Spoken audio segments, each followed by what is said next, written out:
WBS 87 Atlanta, WAEN FM Atlanta, WBHH, and on iHeartRadio, the home of the Beat Break Morning Show with Sean Garvey, DJ Rollum, and the Wake Up Ladies.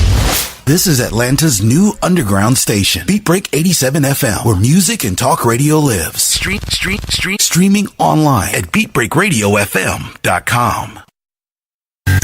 The views and opinions expressed on this program does not necessarily reflect those of Beat Break 87 FM, Reach One Communications, volunteers, staff, and management of Reach One Communications. This portion of Beat Break Radio is only suitable for mature audiences and not suitable for young audiences. Listener discretion is advised. Are you listening? Damn.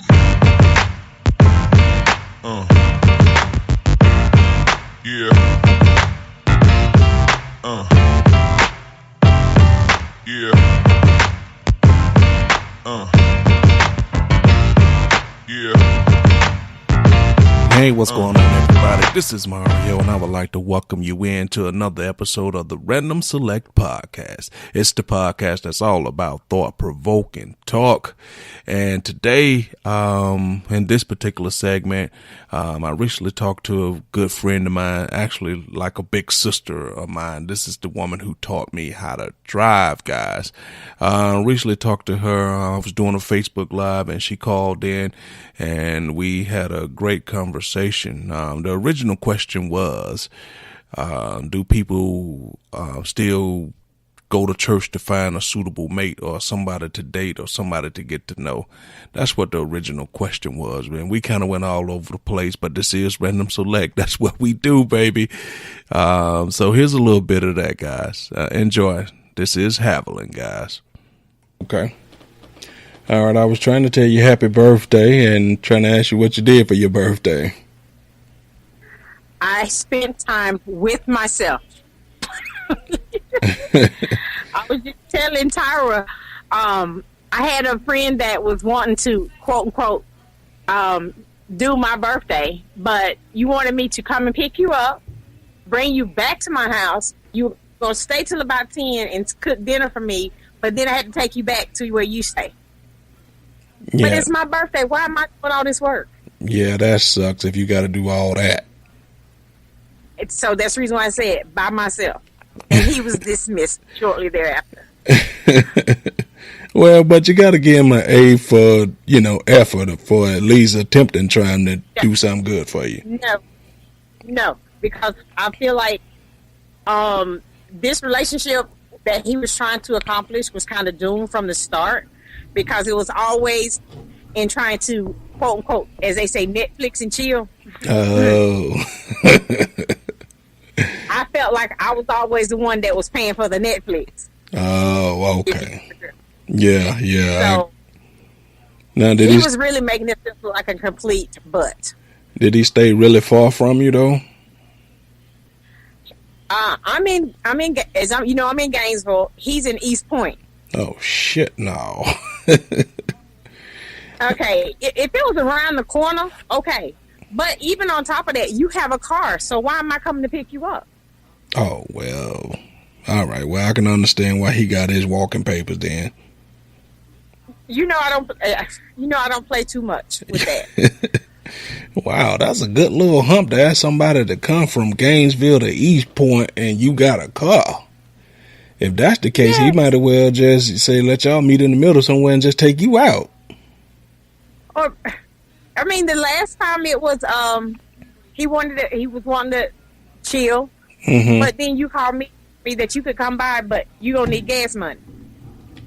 All right, so tell me about this whole dating in church thing, Haviland. You said, you don't think it's a good idea or what? So tell me about dating in church. It's really hard to even think about it, because I said there's so many people putting up these things talking about, they want a God-fearing woman, but then when you actually meet them with that perception, it's not what they actually want.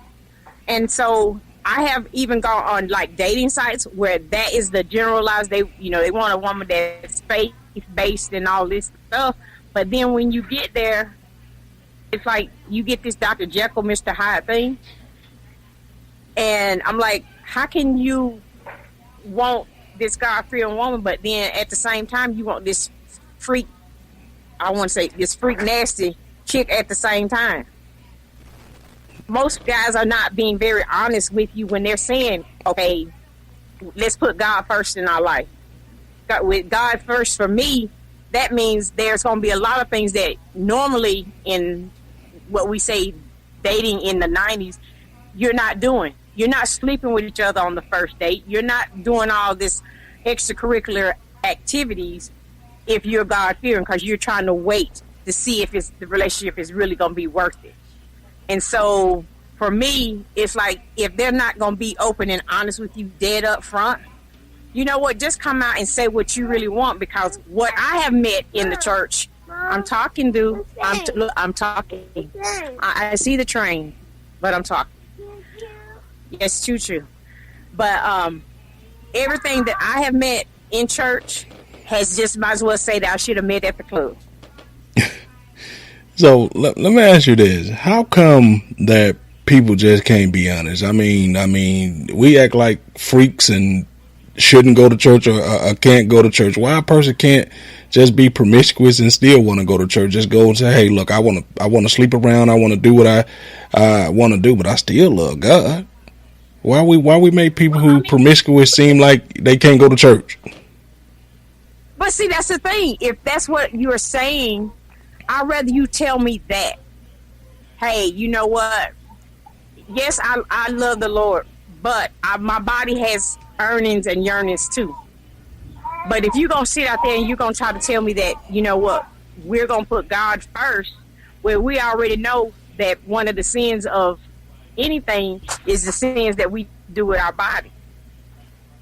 But how many times have you ever sat here and said that, okay, well, I'm going to go and I'm going to date this person, and y'all going to do it right. You going to meet, y'all going to date, you might hold hands, you might be that kiss on the cheek, but when it comes to that, you know, slop and spit and all the other stuff, y'all supposed to wait till you married. Well, we already know this age and the times that we're living in now, ain't nobody wait. You got people sleeping with everybody. You have women that, you know what, just for the sake of saying they got a man, will give it up on the first date without even knowing if Joe is their real name. You know what I'm saying? Yeah, so, I agree. If I'm going to sit here and tell you that, you know what, right now God is the head of my life and my body is the temple that I'm holding true to the man that I'm going to marry, okay, why should you condemn me for doing that?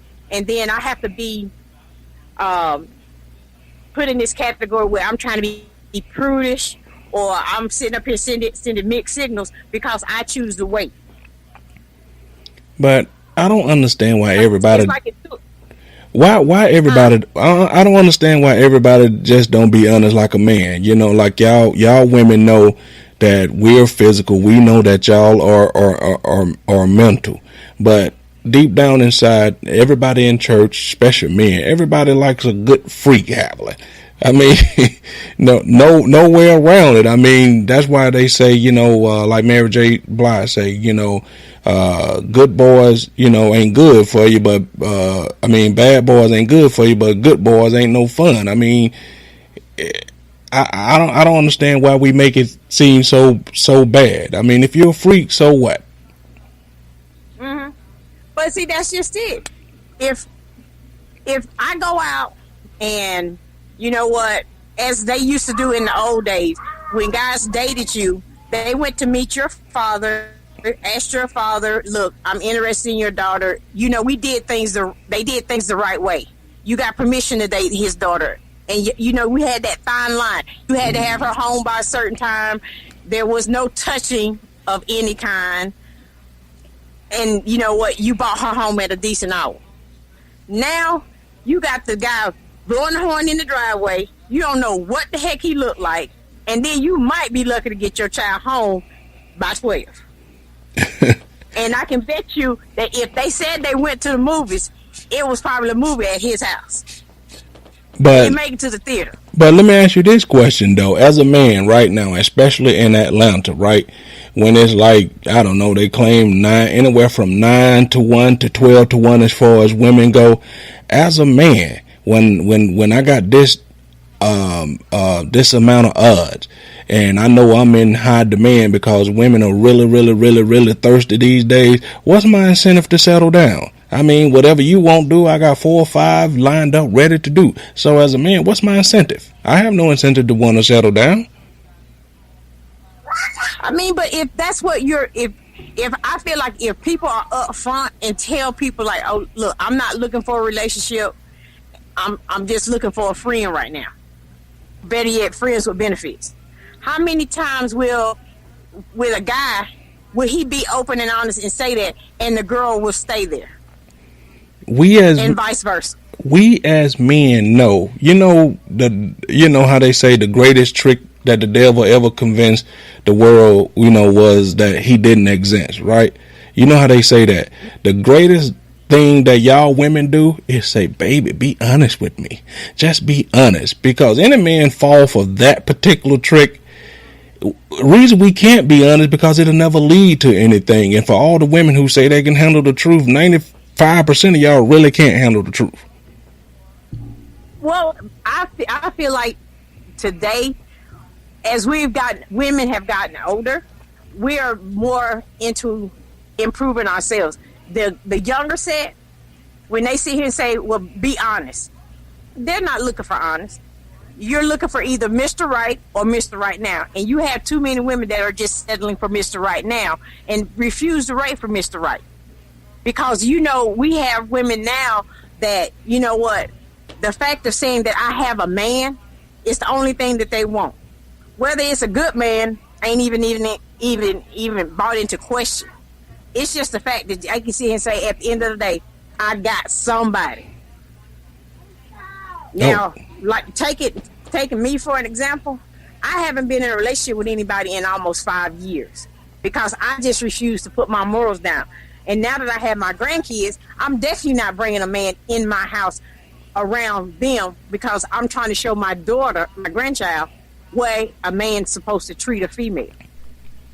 But it's just that I have seen too many young ladies just settling for the fact of saying I have a boyfriend just so they can fit in with that clique, and it's not working. And I have also seen, even on my job, where when the man was honest, well, you know what, I'm not ready, and then the woman is going crazy out her mind, stalking, calling, harassing, because she want him. Well, you missing your blessing for waiting on the right man because you trying to go for Mr. Right Now. And Mr. Right Now has told you, I'm not ready to settle down. Now, he might have gave it to you good, and that's what you want. And we're just afraid to ask, or I guess admit that's what we want. Or he's been sitting up here filling your head with a bunch of nonsense, and you won't be foolish enough to believe it. Okay. Let's do a little experiment, right? And let's say as a woman, you say, okay, baby, be totally, you could be honest with me. Tell me what's on your mind. And then I go, okay, I could be totally honest with you. And I come up to you and say, hey, hi, my name is Mario, and I just want to tell you I think you're beautiful, and I'm very interested in getting to know you. But before I get to know you, there's a few things I would like to be totally upfront with you about and be honest. When we're hanging out, baby, you're going to have a good time. I'm going to take you out. We're going to go to all the places. I'm going to pay for everything. You don't have to worry about anything. But I'm just telling you right now, I'm not mutually exclusive to you, and I'm not asking you to be mutually exclusive to me. And I promise you, I'm going to do everything I can, baby girl, to make you, to rock your world inside the bed and things of that nature. But I'm just trying to tell you that at the end of this, I'm probably going to leave you worse off, mentally than you were when I first met you. But I'm just trying to tell you, babe, my name Mario, and you're going to have a good time. But I'm just trying to tell you, it probably ain't going to end good. What if a man were brutally honest with you like that, and you say you haven't dated in 5 years? How much longer wouldn't you date if everybody was brutally honest like that? Well, you gonna probably have a lot of single people in this world.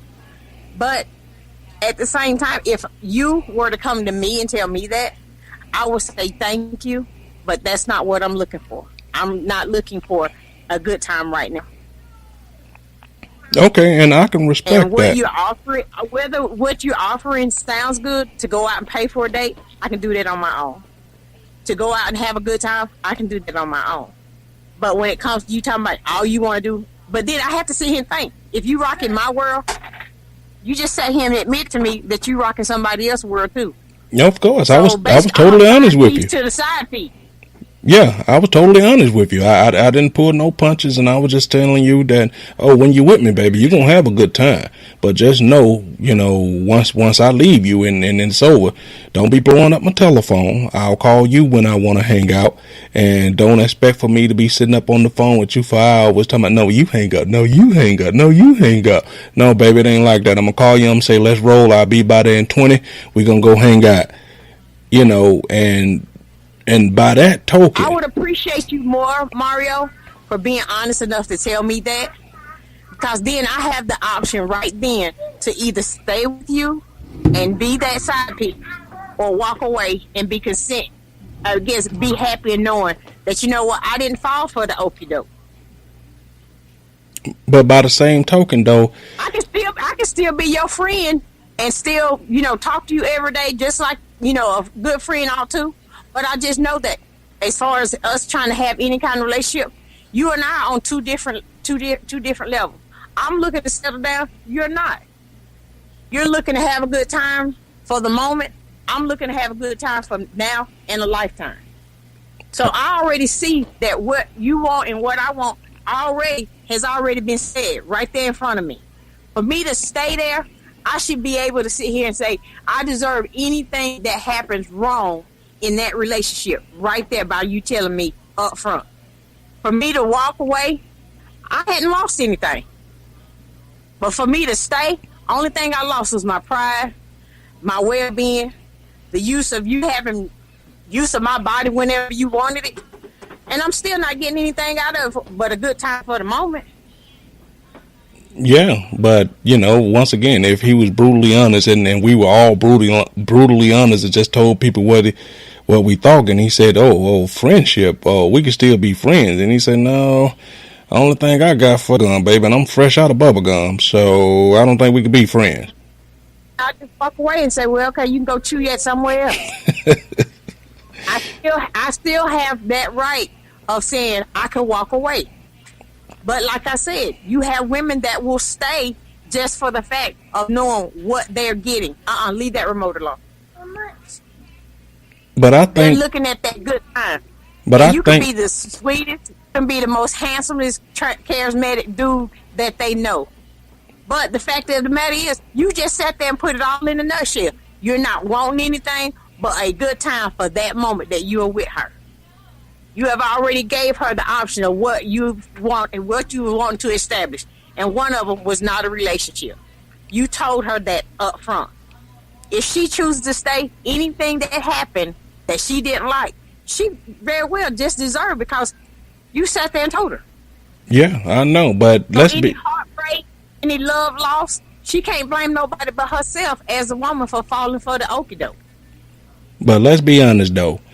If you flip this around and you did this to the men too, I'm telling you, men couldn't handle it either. Because even though sometimes we know that a woman is after our money, as long as she don't say it, I mean, deep in your pit of your stomach, you know that that's all she trying to play you for. You've hurt your friends, tell it. But as long as she don't say it, it's almost like out of sight, out of mind. Because if a woman came back and said those same lines to a man, he'd be looking at her all crazy too, when she tell him, hey, look, straight up, I only want to see you when you get paid. You trying to go buy me the red bottoms, the Vera Wayne, the Jimmy Choos. If you ain't got no money, ain't no haps on these craps. Even though a lot of men already know this, but it's a different when she just comes straight out and just tell it to you. Well, I'm gonna use. I was listening. I was going to work the other day, and I was listening to Sirius Radio, and this actually came up. This guy was in a relationship with a woman. It wasn't working, so he had him a side chick. The side chick knew about the main lady, but she knew that she would never be number one. He finally left the main woman and got with the side chick, but the side chick was already messing with somebody else. He couldn't handle it after knowing that she had moved on and was doing her.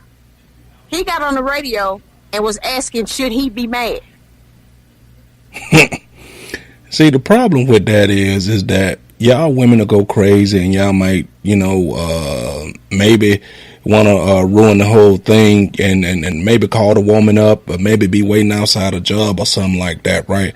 But when stuff like that happen to us men, we ready to kill everybody in the house, kill her, put the pistol in our mouth, kill ourselves. We be acting like there's no other woman in the world, and chances are guys who do that have probably did this to a woman 3 or 4, 5 times, but now they can't handle it. They ready to kill everybody. Mm-hmm. Yeah, because that's basically what he was asking. Well, what do you think I should do? He said, should I be upset? Should I go and confront her? Should I go to the dude that I saw her with in the street? The guy on the radio was like, dude, you all up in your feelings right now, ain't you? You just cheated on your woman with this woman, and you expected her to wait on you till you decide to get out of the relationship when you could have just sat here and said that, okay, if it's not working, why you just don't tell the one that you with, hey, this ain't working, I'm getting ready to go over to my side piece. That's because as men, we can't handle it. She was doing the exact same thing you were doing, only she was up front with hers. Now you want to get all in your feelings and talking about you ready to go up here and tear up everything in the house. That's because as men, we can't handle it. I mean, we are built to dish it. I'm telling you that now. We are built to dish it. But, once upon a time in my life, I had somebody sit down and, to tell me, to hear a woman tell you as a man that they've been cheating on you. I mean, for some reason, it rips you up. I mean, you never think about it when you have to tell it to them. But when it comes back on you, man, it's because we always assume that no woman could ever cheat on us because we doing it and laying it down just that damn good. Mm-hmm. We never think it could come back. I tell them, I said, you know what? You need to stop thinking with that downstairs head and think with that upstairs head, because that downstairs head ain't doing nothing but getting you in trouble. I mean, ain't that the truth, boy? Ain't that the truth? So getting back to the original thing, so you think, yeah, you could do it, or no, you can't do it as far as finding somebody in church? Because I think that people have kind of given up on it. I think church is the place you go worship, sing, and I don't know if people trying to find love at church anymore. Well, I think when you think about when church was when we were coming up, when it was actually there for church, to now, it's like now church is like a business. Yep. The church is actually there to see how much money they can bring in, and they will do anything to get more members to come. So if that means combining the choir so they have the massive choir, if it means getting to the point where we build a bigger church, come as you are, dress how you want, whatever. If it's going to mean getting those people in there, that's all it is. And so if you want to open it up to be a dating service, now we have Christian dating services where they're meeting where? At the church. Well, yeah, I mean, anything to make money. It's like a hustle. So if I can get everybody in here, so let me just put a Christian spin on it, and you can find you a Christian man to come to go to church with at the church. Another business that the church has put itself in. Ain't it amazing that if you put Christian on the front of anything, it supposedly makes it that much better? I don't think so. I'm saying, I believe they want you to think that it's much better to find them there. But there is more sinners in the church than there are outside the church. Because I'm about like Steve Harvey. I've been to church, but I also been to church. Church, the building. Yeah. Church can be anywhere. But for me, church is wherever I feel the spirit. They can be right here in front of my TV. And I know if I throw $10 at TV, I can pick that $10 up. You throw $10 at the offering plate, you don't know where it's going to end up. 9 times out of 10 in the preacher's pocket. Well, the one thing it ain't coming back. Mm-mm. Not the way it went out. Not the way it went out, but, and I always tell people this, and they say, oh, are you a religious person? And I say, no, I'm not a religious person. I'm a spiritual person. And people, always ask me, what's the difference? There's a very big difference between being religious and spiritual. Mm-hmm. So, I think sometimes, we as people get caught up in the person who's doing the preaching more so than the word that you're there for. Mm-hmm. Because it's basically, if you look at it, the churches have gotten to the point where they're spending so much money trying to advance the choir sound, trying to get everybody to move to the music. Is anybody listening to the message? Because I said, they darn sure ain't listening to the message, because I said, he looking just as extravagant as most of the people in the audience. Yep. We didn't really care back in the old days what you came to church in, long as you made it to the church. All right, guys, we're going to leave it right there. You're tuned in to the Random Select Podcast right here on Atlanta's new underground station, Beat Break 87 FM, where talk and music radio lives.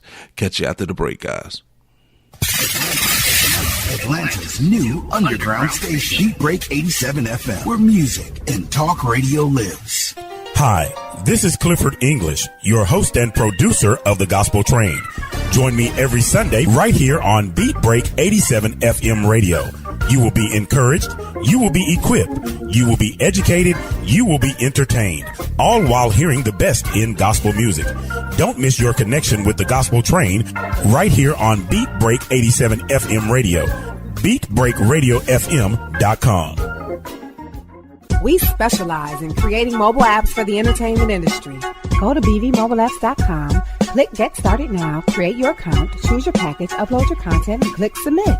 BV Mobile Apps. Make it easy. Make it mobile. Hey world, it's your man Precise, and I have great news. The Precise Music app is finally available for your iPhone, Android, and BlackBerry through Amazon and other app stores. That's Precise Music. Music is spelled with a Z. Go get it for all things Precise. Powered by BlackVibes.com.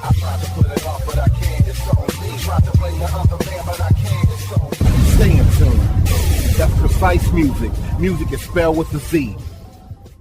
He has performed on stage in front of thousands of poetry lovers. He has sold out shows and rocked the crowd with the best poets in the industry. Welcome to the stage, spoken word artist, Patrick Duncan, better known as the Preacher Man.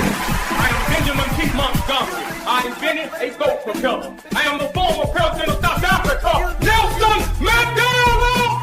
Critically acclaimed spoken word artist, poet, writer, and the creator of Black on Purpose poetry TV series Wordplay. Patrick the Preacher Man Duncan is coming to a venue near you. Why is the only time we can come together as a nation is when there are acts of insanity, chaos, or devastation.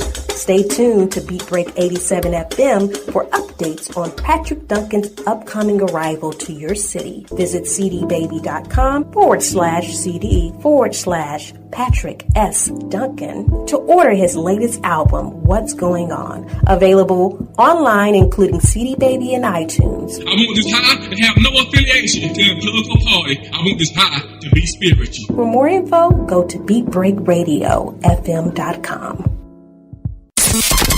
Beat Break 87 FM wants to help you get the word out on your next community event. Hey, do you have an upcoming public service announcement that you want listeners to know about? Well, email us the info to psabeatbreak87fm@gmail.com so we can help spread the word. That's psabeatbreak87fm@gmail.com. If your event flyer has the words nonprofit, community, support, charity, and just describes everything about helping our community, please share the special event right here on Atlanta's new underground station, Beat Break 87 FM, where music and talk radio lives.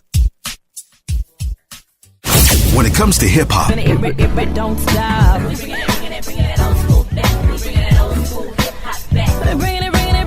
R&B,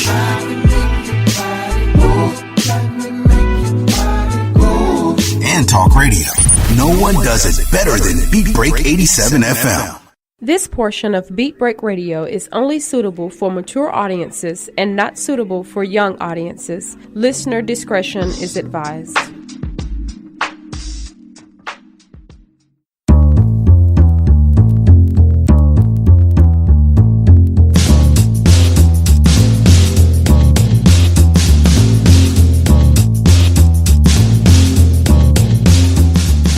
All right, guys, we're back from the break. You're listening to the Random Select Podcast. I am your host, and this is the podcast that's all about thought-provoking talk right here on Atlanta's new underground station, Beat Break 87 FM, where talk and music radio lives. And I hope everybody's staying warm out there. Hope you enjoyed the first segment with my big sis Haviland. She's always been a cool person, been good to me, been great to me. But I kind of wanted to talk about, once again, something I heard one of my friends say, and she was telling me that a lot of black men are a part of the system, and the system is why they can't get off and under certain things and why they are a certain way. And I said that may be true to a certain extent, to a certain degree. But when it comes to where I grew up at, in my situation, and looking at most of my friends that grew up around me situation, it had nothing to do with a system. These are just choices that black men made not to be in their kids' lives. And I'm not bashing black men. Everybody got their own reason for doing what they did. My dad, and if you've been following the podcast, been following me, I didn't meet my dad till I was 33 years old, And I tell this joke all the time. People used to be going to see their fathers and stuff like that for the Christmas break and, Thanksgiving and spending summer with them. And they would say, Mario, when you going to see your daddy? And the joke was, Mario ain't got no daddy. Even though they would say that about me, but it's a lot of guys that was said that about, that they could have said that about. But what you don't understand is that it makes you harbor so much resentment, so much anger, as a kid, couldn't figure out why I was always getting in trouble, couldn't figure out why, everybody keeps saying, well, he the smartest kid in the class, but yet and still I'm always in trouble. Always had anger management issues, always ready to fight at the drop of a hat, always ready to swing on somebody at the drop of a hat, never had the brain power to process a situation, but my first option is to be violent. Why is that? And then sometimes I used to be mad at my mom because I couldn't understand, because this dude was never around, never there for me, and she's struggling, but she never had a bad word to say about this dude. I always had kind words, about him. And I used to be like, you're smart like your dad. Okay, what does that mean? Oh, you like to fix stuff just like your dad. Oh, you like electronic stuff just like your dad. Oh, you got a memory just like your dad. And I used to get so frustrated and so tired of hearing her say things like that. And I used to say to myself, I will never, ever be like my dad. So stop making comparisons, to him. Stop comparing me to him. And so finally, one day I had enough. She had came to me and said she was doing something, and she said, and I figured out how to make it work. I think I was trying to fix the VCR. And she said, boy, your dad would have fixed it just like that too. And I just let her have it. This is my mom.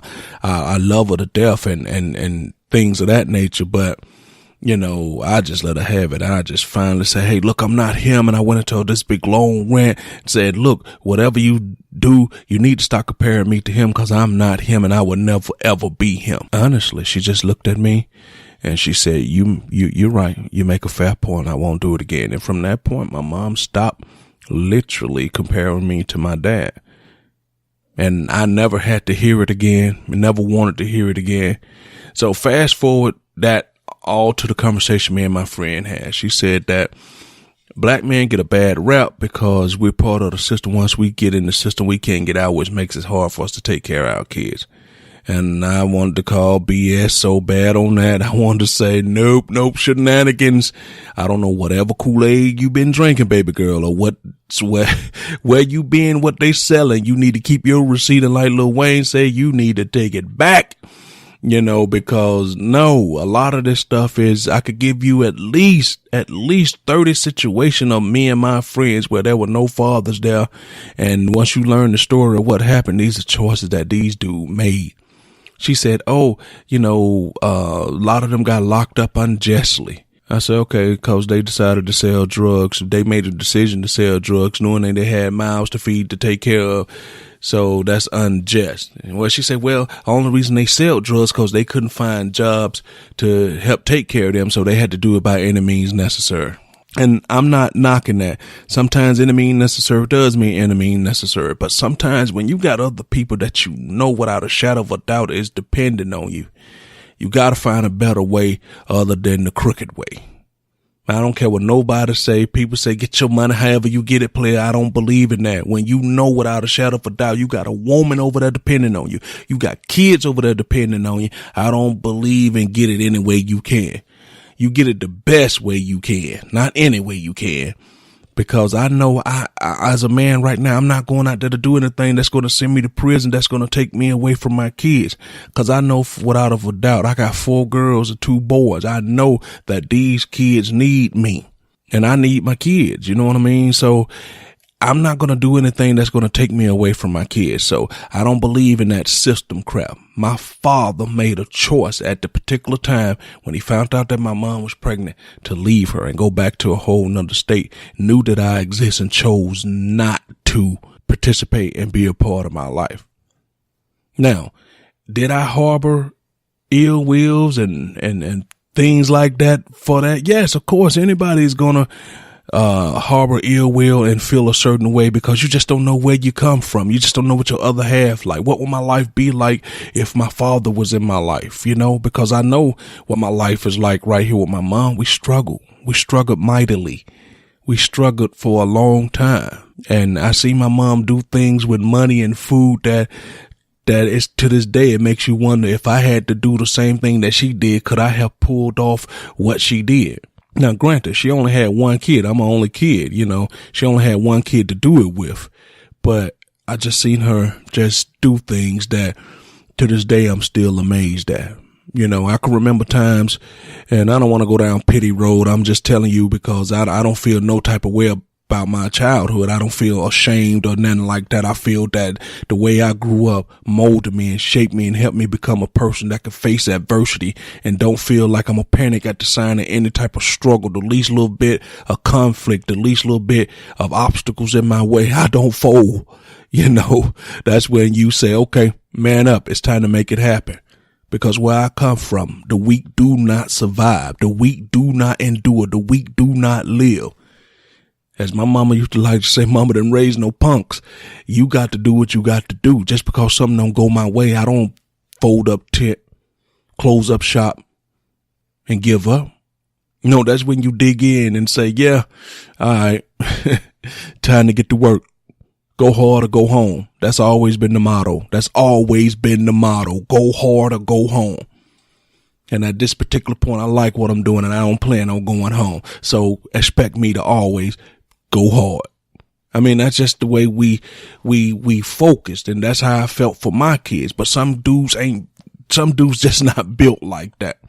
Some dudes at the first sign of any type of conflict, any type of obstacle in their way, they run. Some dudes just can't deal with pressure. Some dudes can't deal with responsibilities. Nobody ever say you have to be with the person that you're having a kid with.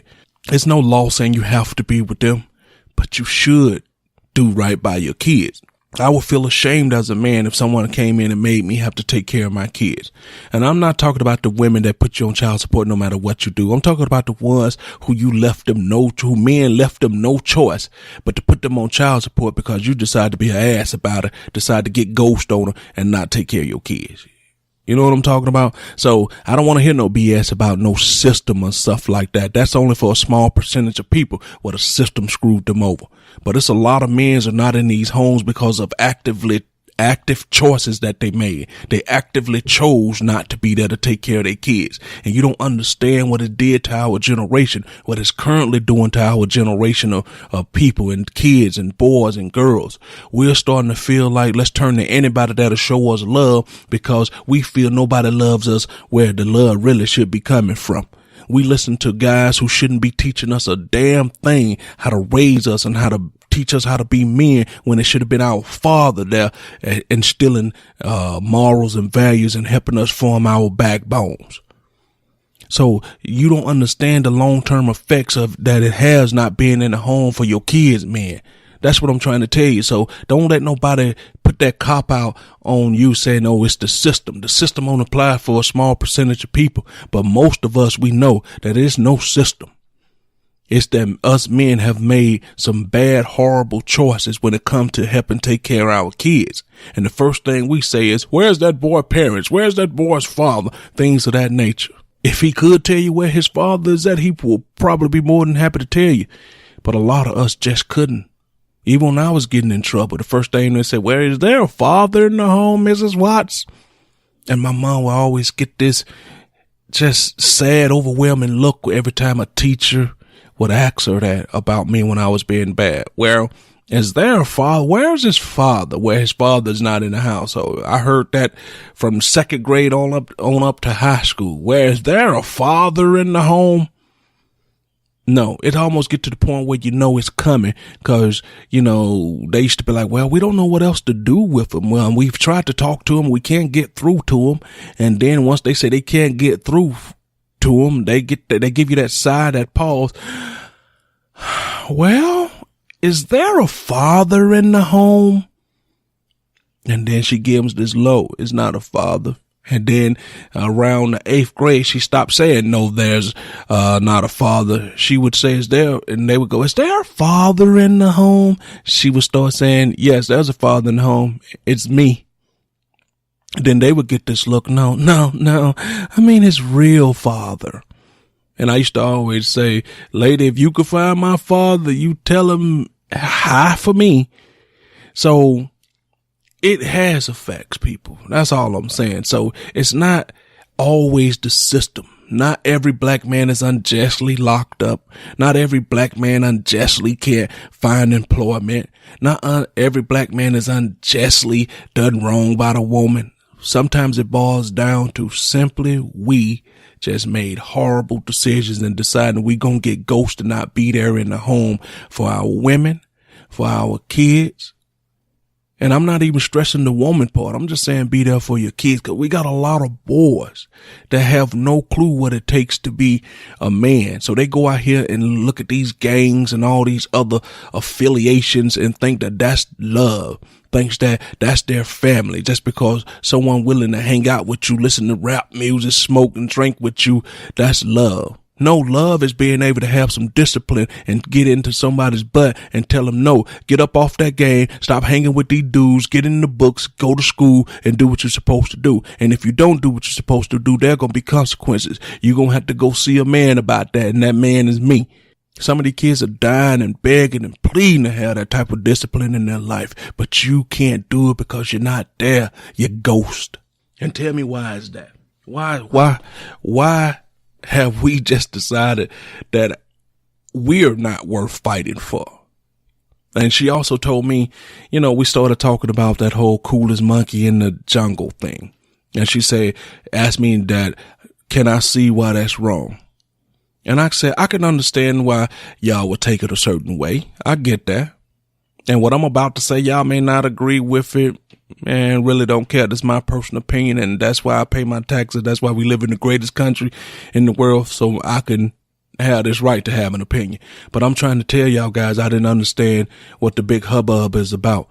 I didn't understand why we made such a big deal about it. It was just, when you think about the jungle, it's only two animals that really come to mind when it comes to the jungle. We think about the lion is the king of the jungle, and everything else is, you know, the next animal after that is the monkey. And it was just basically saying, I'm the coolest monkey in the jungle. Now, if that monkey on his shirt would have been Curious George, it makes me wonder, would we have had a problem with it? If it would have said the coolest monkey in the jungle, but because it has a character associated with it, would it have made a difference? But because it said coolest monkey in the jungle and a black kid was rocking it, now we having a problem. Now they done went all off in Africa, went to H&M and ride the store. So they decided to close all the stores down and H&M. So I was explaining to her, we got to get to the point where we want to go ride for that, ride for this, but nobody ever takes the point to say, let's ride for each other. How can you want somebody else to care for us, say Black Lives Matter, when the black people don't think that the Black Lives Matter? It's not white people up in Chicago killing black people. It's black people in Chicago killing black people. And I know people say, yeah, it's an outrage there. But what I'm trying to say is, until we get together and fortify as a people, as a unit, how can we expect anybody else to care when they just say, let's sit back and watch them all kill each other? And I'm saying that she was saying that if she made an analogy where she said, well, if somebody came over and, let's say a white person was drowning, a black person was drowning a black person, and the white person saw it and they said, okay, well, since they drowned, that means it's okay for us to drown them too. Why not help them? I said, the problem with that is, if a lot of black people are out there, we should help each other first. Instead of watching people drown, let's teach a lot of other people to swim so we all can help each other. Maybe that person was drowning because they couldn't swim. Let's teach us all to swim so we don't have this issue. And if we did have this issue, let's make it everybody that's around there know how to swim and could save that person. Let's stop expecting everybody to go swimming, but only one person can swim and only one person is out there being the lifeguard, and y'all want the white person to be the lifeguard saying save us. Because a lot of people believe that if the white people don't save us, that's just as good as killing us. And that's not the same at all, people. You know, it's not the same. So I'm not saying that the marketing campaign and the way it was presented wasn't wrong. It could have been tactfully done, could have been better done, because if it would have said, if it was a white person or a white kid in that hoodie and it would have said the coolest monkey in the jungle, I guarantee y'all some of y'all would have saw it and would have been rocking it. Some of y'all would have saw it and would have had it on your kids if it would have been presented a different way. Because in today's world, it's all about the narrative. It's all about how you present stuff to people. It's all about how people decide to take it up on social media, because we don't get boots on the ground anymore and protest anything. We always do it on social media, make some type of great responsive movement on social media, and then we feel like we did something. We feel like we protested. We feel like we was part of a movement. You didn't even come off behind your keyboard. You didn't even come off behind your device, your screen on your phone. You wasn't boots on the ground. That's not a movement. All you did was donated 5 or 10 minutes out your time looking at your phone, pressing the screen.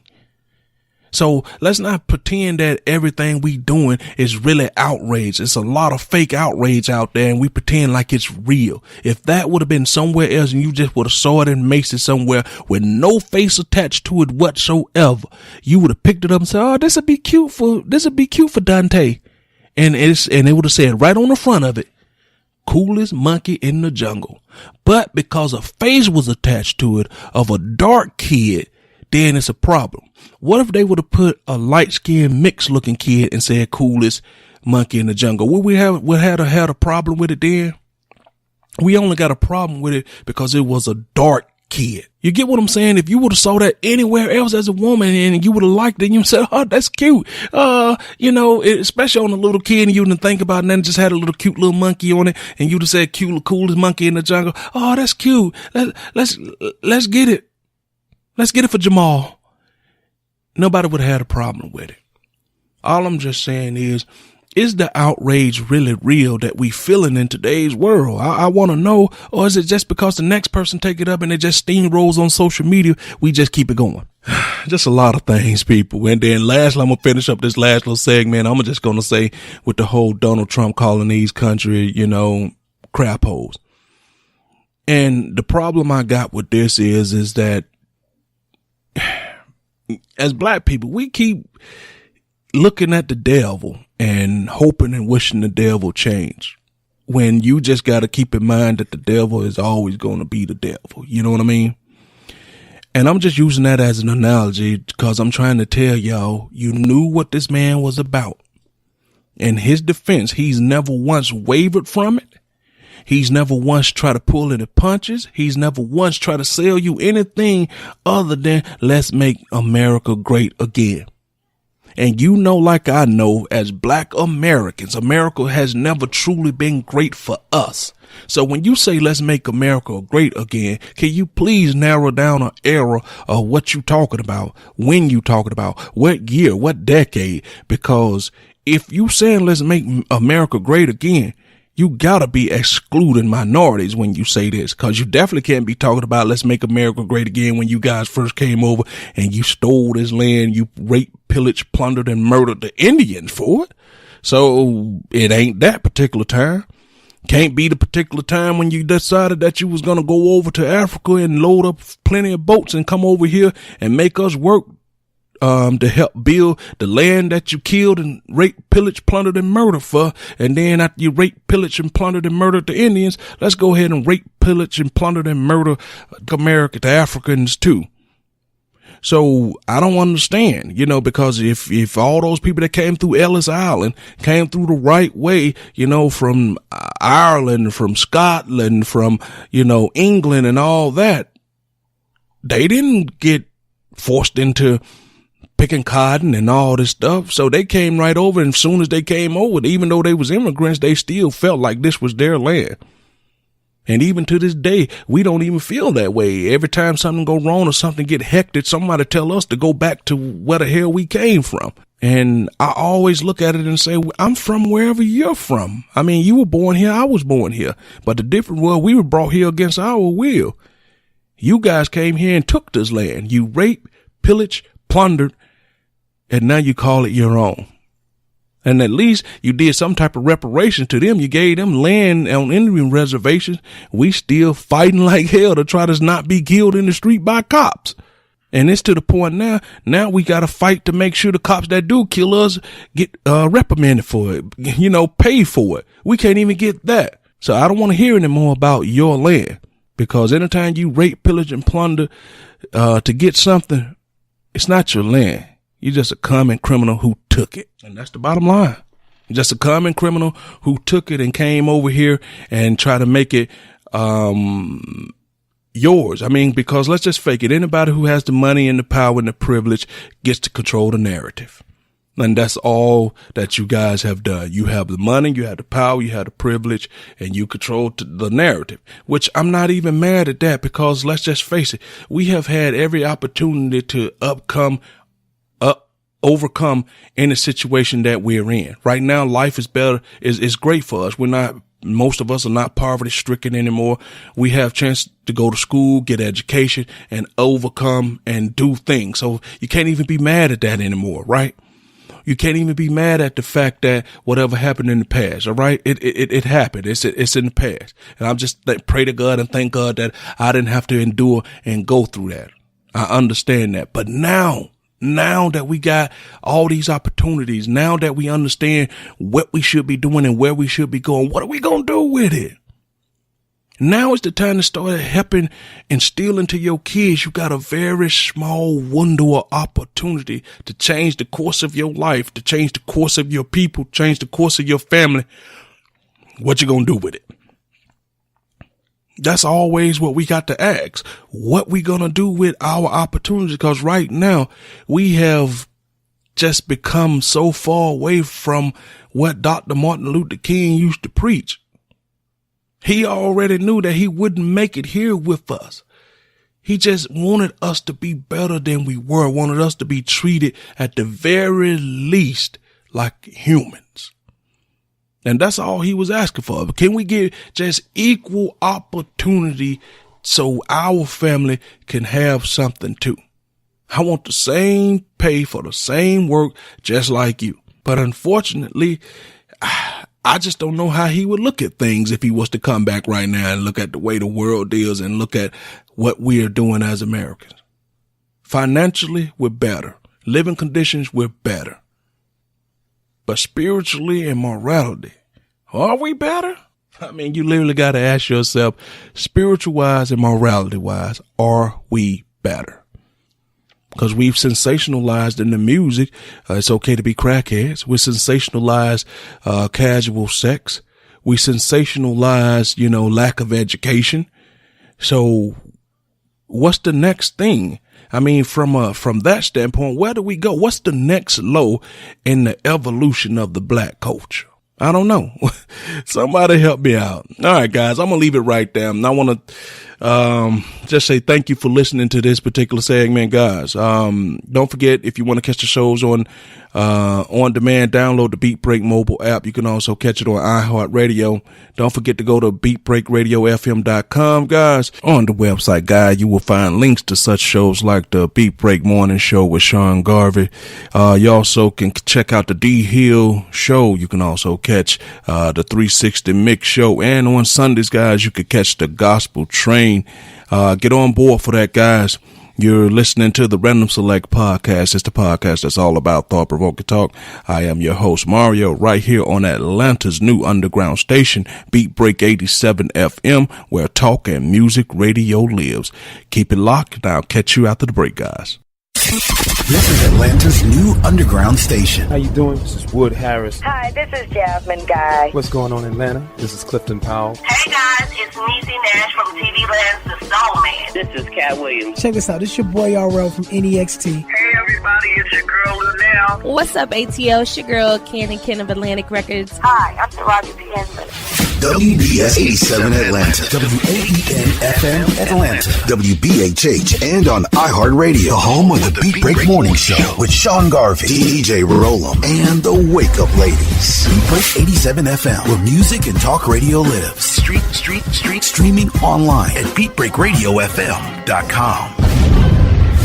Download the TuneIn app to hear Beat Break 87 FM on your mobile device and listen to the Beat Break Morning Show. Weekday mornings only on Beat Break 87 FM, where music and talk radio lives. What's up, ATL? Make sure that you check out the D Hill Radio Show on Beat Break 87 and BeatBreakRadioFM.com.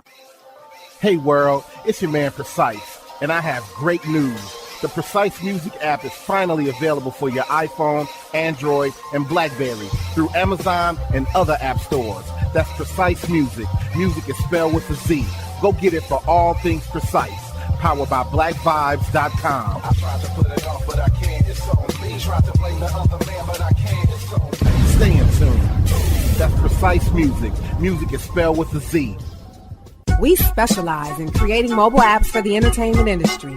Go to bvmobileapps.com, click Get Started Now, create your account, choose your package, upload your content, and click Submit. BV Mobile Apps. Make it easy. Make it mobile. Listen to Beat Break 87 FM on the go. Download the Beat Break 87 FM app from the app marketplace, including Amazon, Google Play, and the App Store. View photos, videos, and Beat Break 87 shows on your mobile device. Download the Beat Break 87 FM app now for free. He has performed on stage in front of thousands of poetry lovers. He has sold out shows and rocked the crowd with the best poets in the industry. Welcome to the stage, spoken word artist, Patrick Duncan, better known as the Preacher Man. I am Benjamin P. Montgomery. I invented a goat propeller. I am the former president of South Africa, Nelson Mandela! Critically acclaimed spoken word artist, poet, writer, and the creator of Black on Purpose poetry TV series Wordplay. Patrick the Preacher Man Duncan is coming to a venue near you. Why is the only time we can come together as a nation? It's when there are acts of insanity, chaos, or devastation. Stay tuned to Beat Break 87 FM for updates on Patrick Duncan's upcoming arrival to your city. Visit cdbaby.com/CD/Patrick S. Duncan to order his latest album, What's Going On. Available online, including CD Baby and iTunes. I want this high to have no affiliation to a political party. I want this high to be spiritual. For more info, go to BeatBreakRadioFM.com. Wake up weekday mornings to the Beat Break Morning Show and nod your head in bed to the 360 Mix Show. Weeknights on Atlanta's new underground station, Beat Break 87 FM, where music and talk radio lives. This portion of Beat Break Radio is only suitable for mature audiences and not suitable for young audiences. Listener discretion is advised.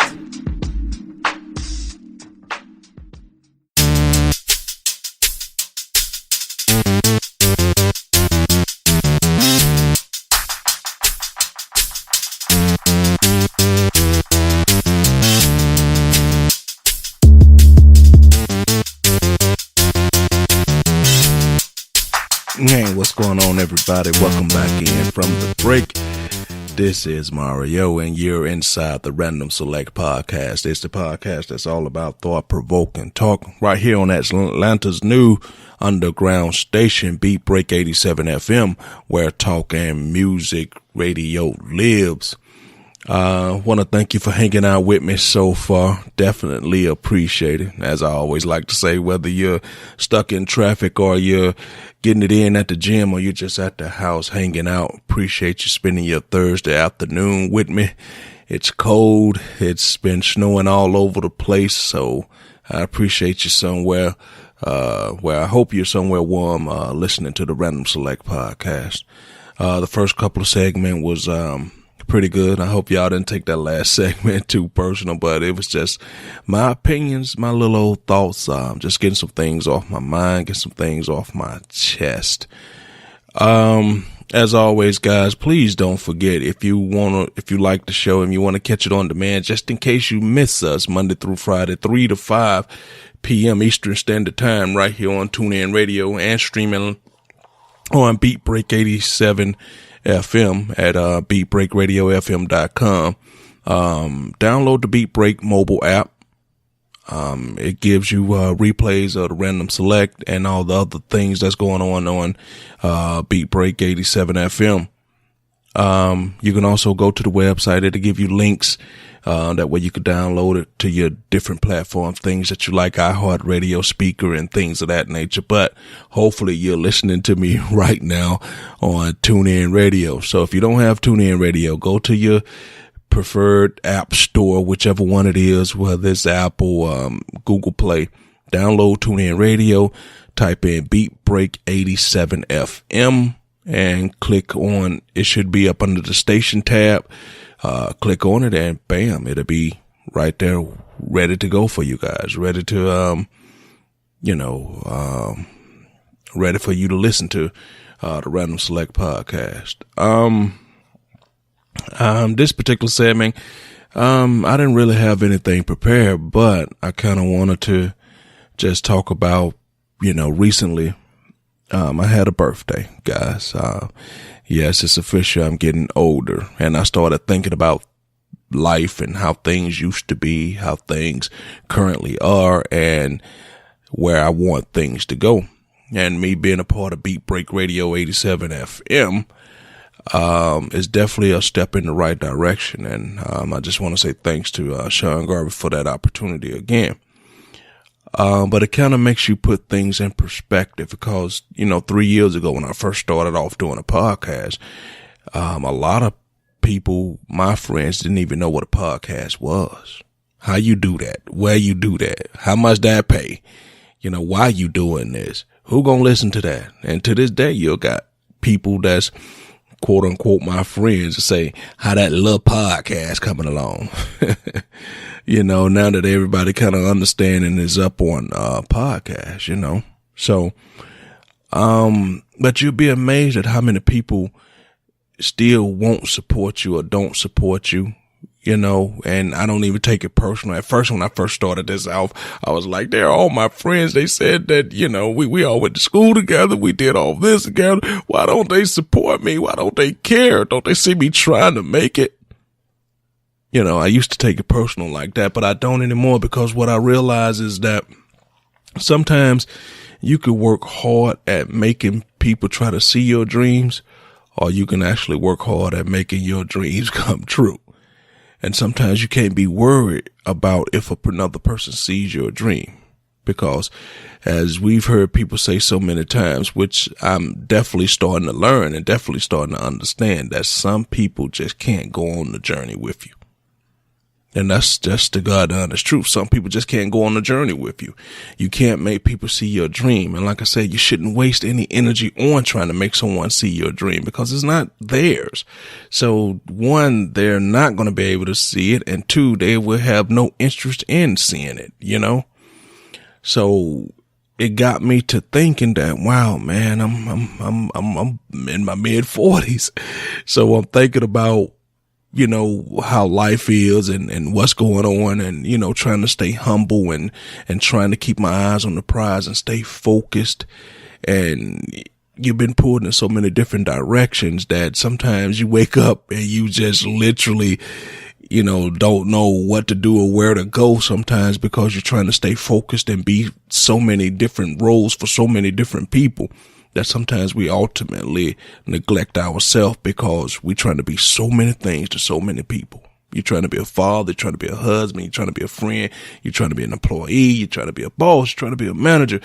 You're trying to be a coach, trying to be a teacher. It's just so many hats that you have to wear that you start to tend to forget why you were doing certain things, why you got into certain things, what was the original plan?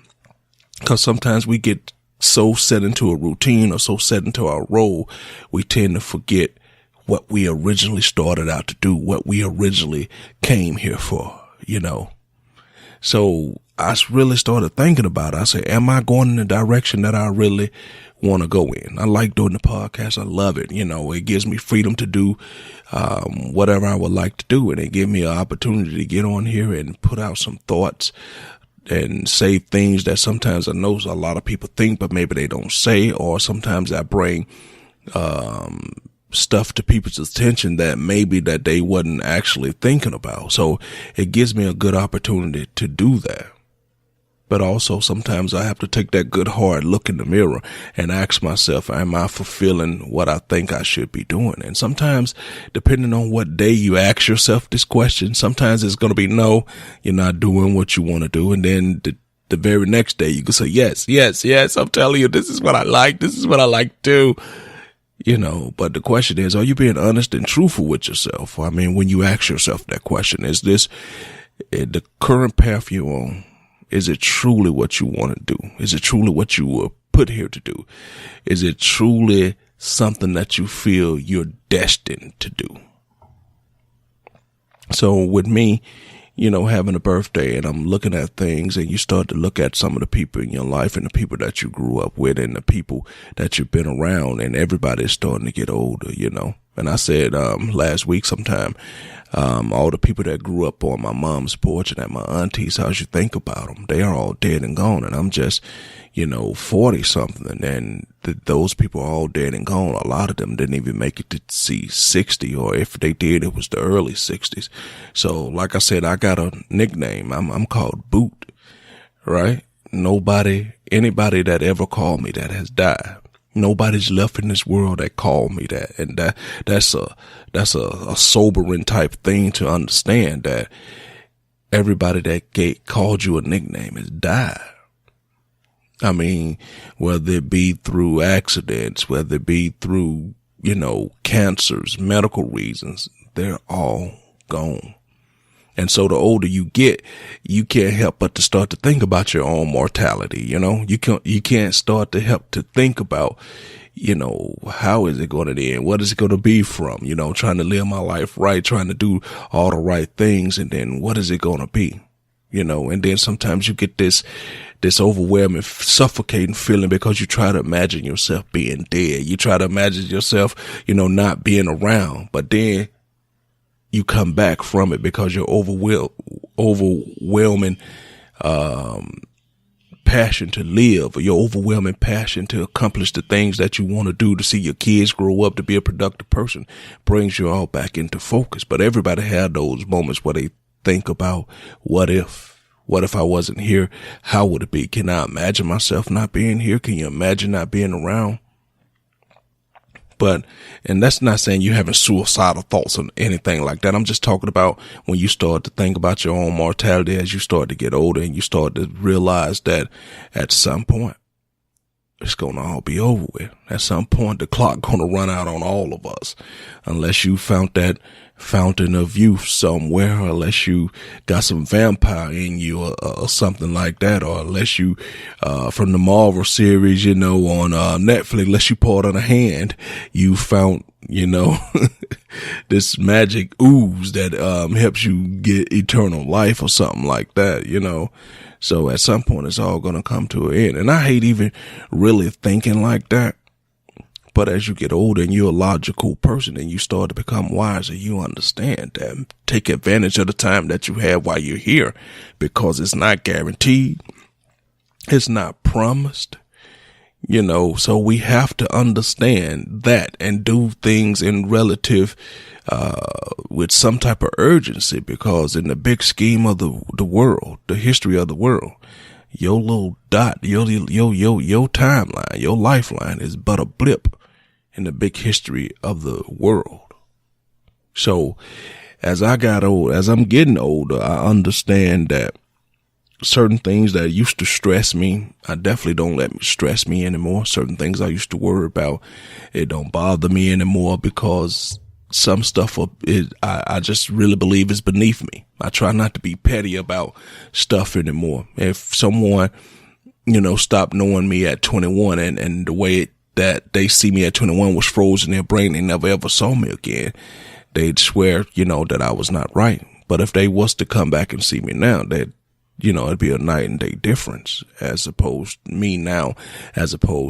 when I was young. And I'm pretty sure a lot of people could say that, cause that's kind of how it's supposed to be.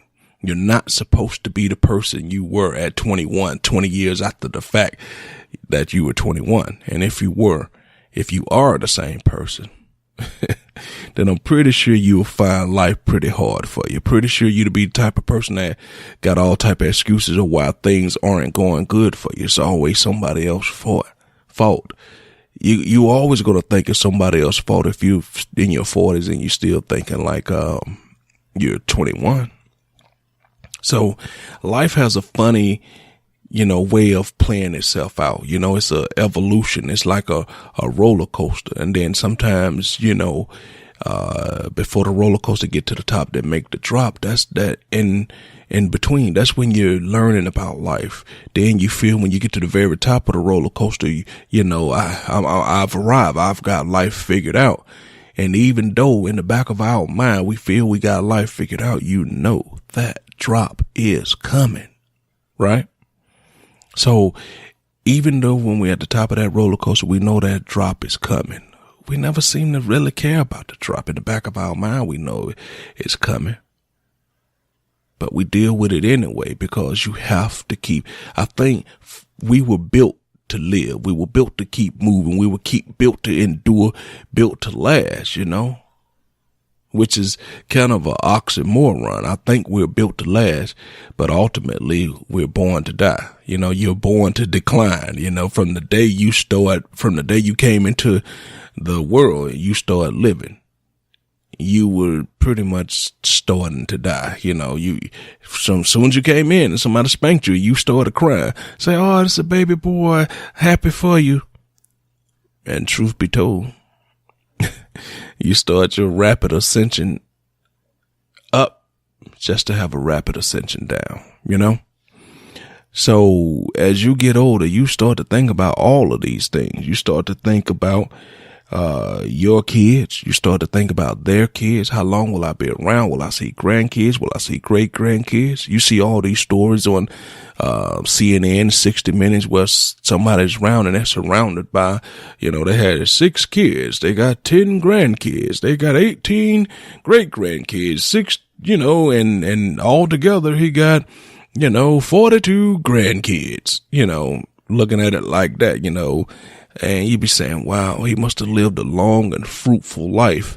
He must have did something right just to see his returns come back like that. Sometimes I look at my daughters and I say, man, sometimes you just pray that they don't run against a guy like me at 21. You look at your daughters and and I'm not that, I'm a very spiritual person, but I'm not a religious person. But sometimes you get down on your knees and you just pray that your daughters do not run into a guy like me at 21. The way I was at 21, I hope they don't ever run into anybody like that, because a girl always says, I want to find someone just like my dad. Yeah, you want to find someone just like your dad as he's currently constructed. You might not want to know what your dad was like before you came into the world. You might not want to know what your dad was like just to get you into this world. So you might want to find a guy like your father, but be very specific. Say, I want to find a guy like my father in his current form. You know, sometimes you have to be very specific in what you ask for, because the universe will bring you back things that you want. But we could be very specific on what hair color we want, what type of car we want, what type of rims we want, what type of food we eat. But how come we don't be very specific in the things that we ask for? When we talking to the universe, we talking to God, whoever you may pray for. You just say, bring me a good man, God, bring me a good woman, God, and you leave it at that. I mean, when you pray, you better be very specific, very detailed as to what you want. Leave no stone unturned.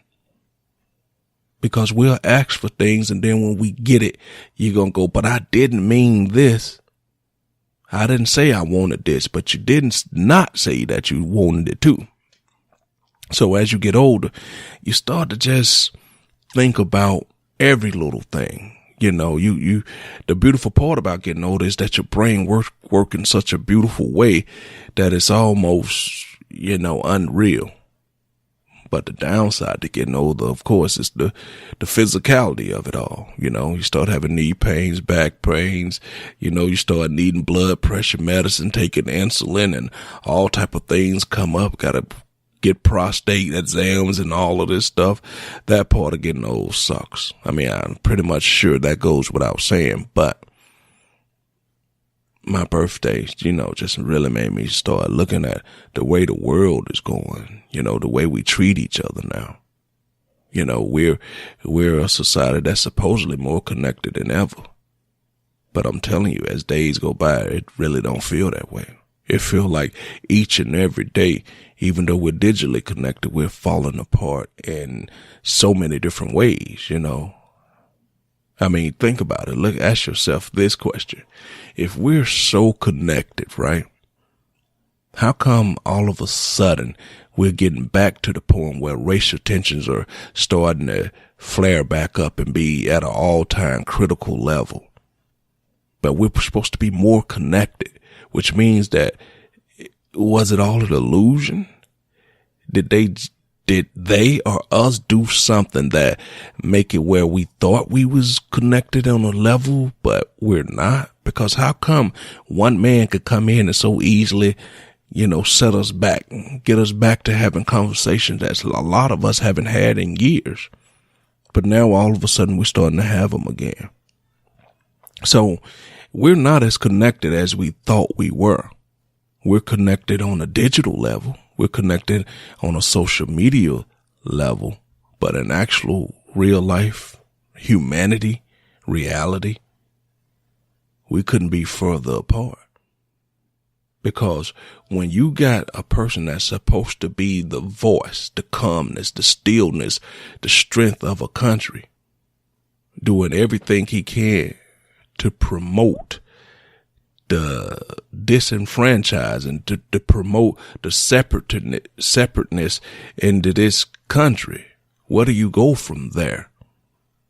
Because once again, if that person is supposed to be leading our country, he's told you what he was about right from the jump, right from day one. I don't understand why we're surprised. He hasn't changed his tune. So as I get older, I see a lot of things that coming into play. You know, I see that we have given our kids so much control around here. We have become so loose with our parenting, so loose with our discipline as far as our kids, making them earn things, that now the kids are starting to feel like they got say so in decisions that go on in the house when they don't pay a damn bill. You got kids, when you're talking, feel the need to interrupt your conversations, have the nerve to interrupt your conversations, and you're talking to another grown person. You got kids who feel the need to get on Facebook and YouTube and Twitter and shake things and say stuff and smoke and do all of this because why? They feel that they're grown. By the time these kids get 15 now, you can't tell them anything. They're grown. But yet and still, if you go out and you do anything to one of them, all of a sudden they minors now. You know, but when they out doing things, you know, and they tell you that they grown, soon as they want to be tried, then all of a sudden the lawyer plead that they're a minor. No, they wasn't a minor when they was out here putting a pistol to a man's head, robbing them. They wasn't a minor when they was out here stealing people's cars. They wasn't minors when they decided they was going to rape somebody. They was going to home invade somebody. They was going to carjack somebody. So you could keep that minor crap.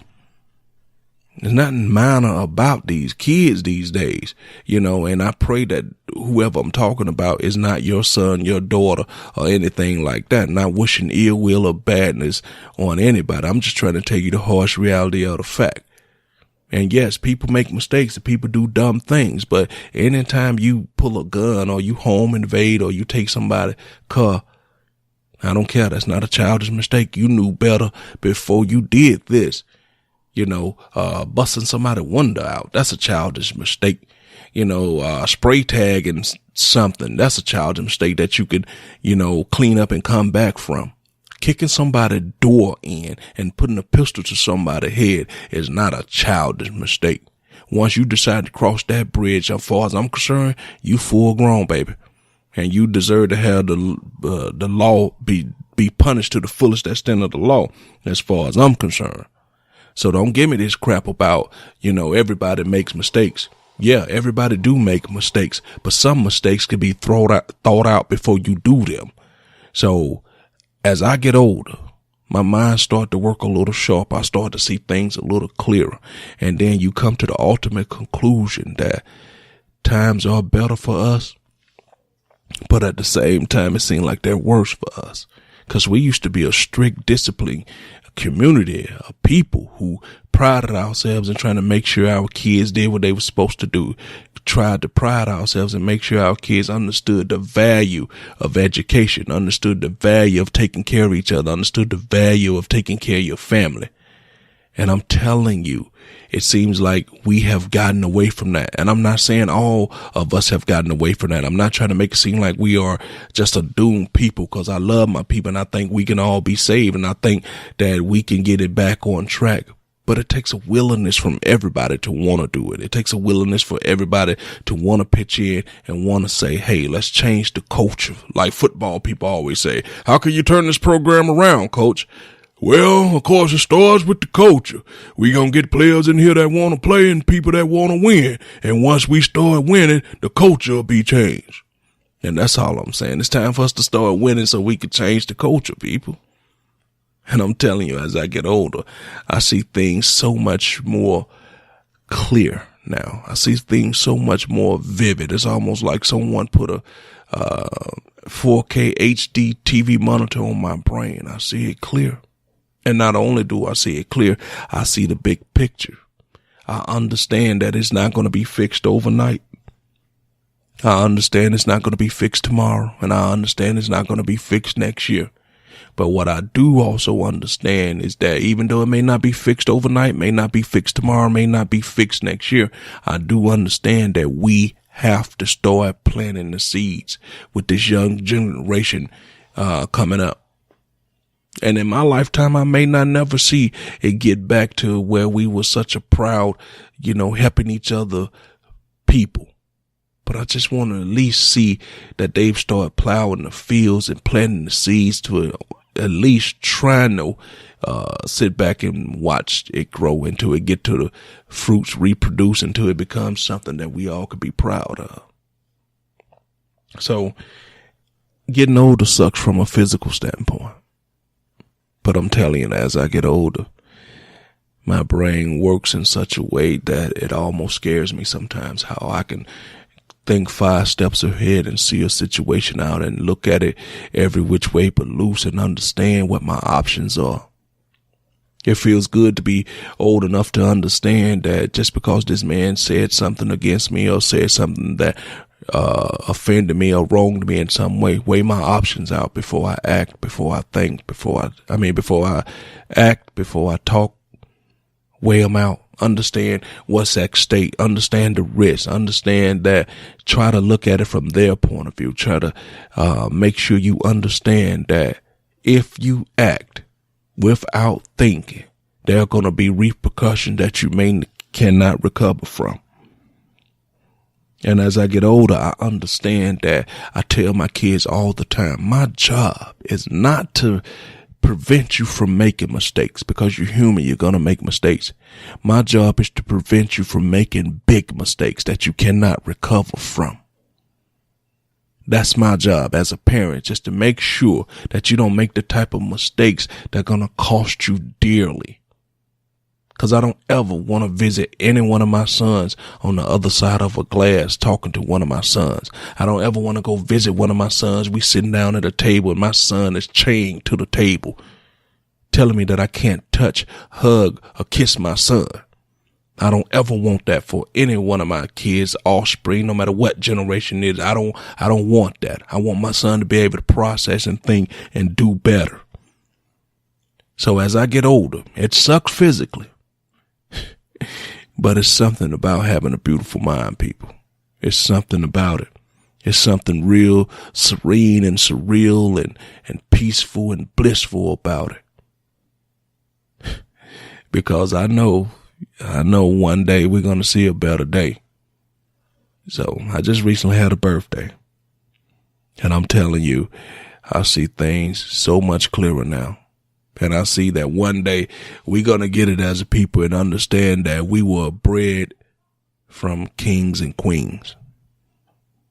I just wish more of us believed that we belonged in the kingdom. So I'm going to leave it right there, guys. You're listening to the Random Select Podcast. I am your host, Mario. This is the podcast that's all about thought-provoking talk. And you're tuned in to Beat Break 87 FM, Atlanta's new underground station where music and talk radio lives. I'll catch you after the break, and then we're going to wrap the show up, guys. Atlanta's new underground station, Beat Break 87 FM, where music and talk radio lives. Hi, this is Clifford English, your host and producer of The Gospel Train. Join me every Sunday right here on Beat Break 87 FM radio. You will be encouraged, you will be equipped, you will be educated, you will be entertained, all while hearing the best in gospel music. Don't miss your connection with The Gospel Train right here on Beat Break 87 FM radio. BeatBreakRadioFM.com. We specialize in creating mobile apps for the entertainment industry. Go to bvmobileapps.com, click Get Started Now, create your account, choose your package, upload your content, and click Submit. BV Mobile Apps. Make it easy. Make it mobile. Hey world, it's your man Precise, and I have great news. The Precise Music app is finally available for your iPhone, Android, and BlackBerry through Amazon and other app stores. That's Precise Music. Music is spelled with a Z. Go get it for all things Precise. Powered by BlackVibes.com.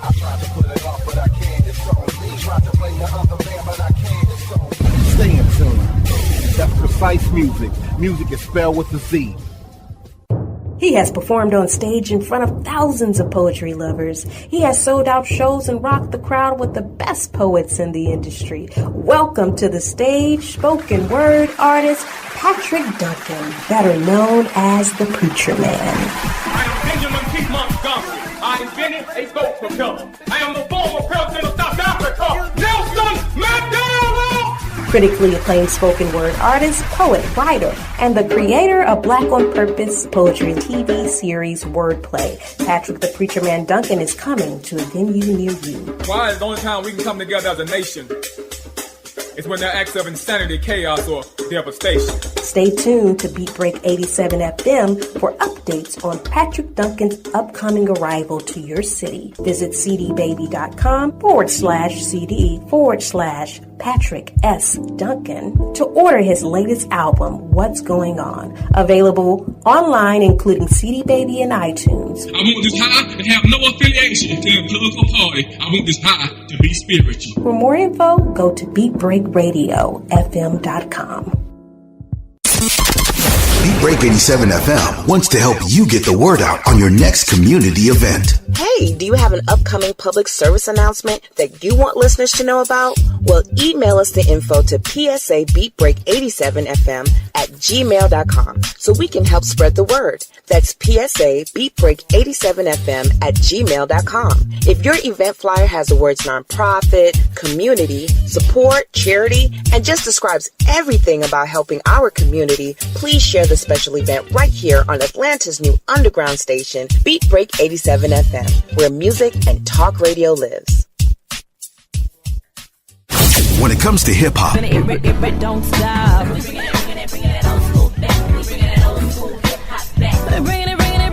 R&B,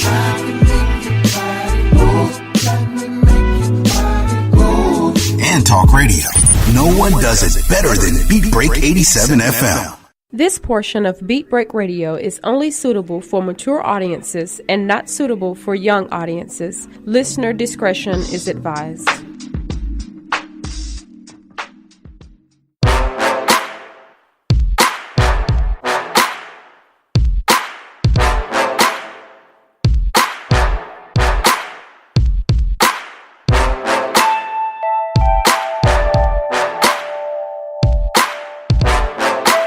All right, guys, welcome back into the Random Select Podcast.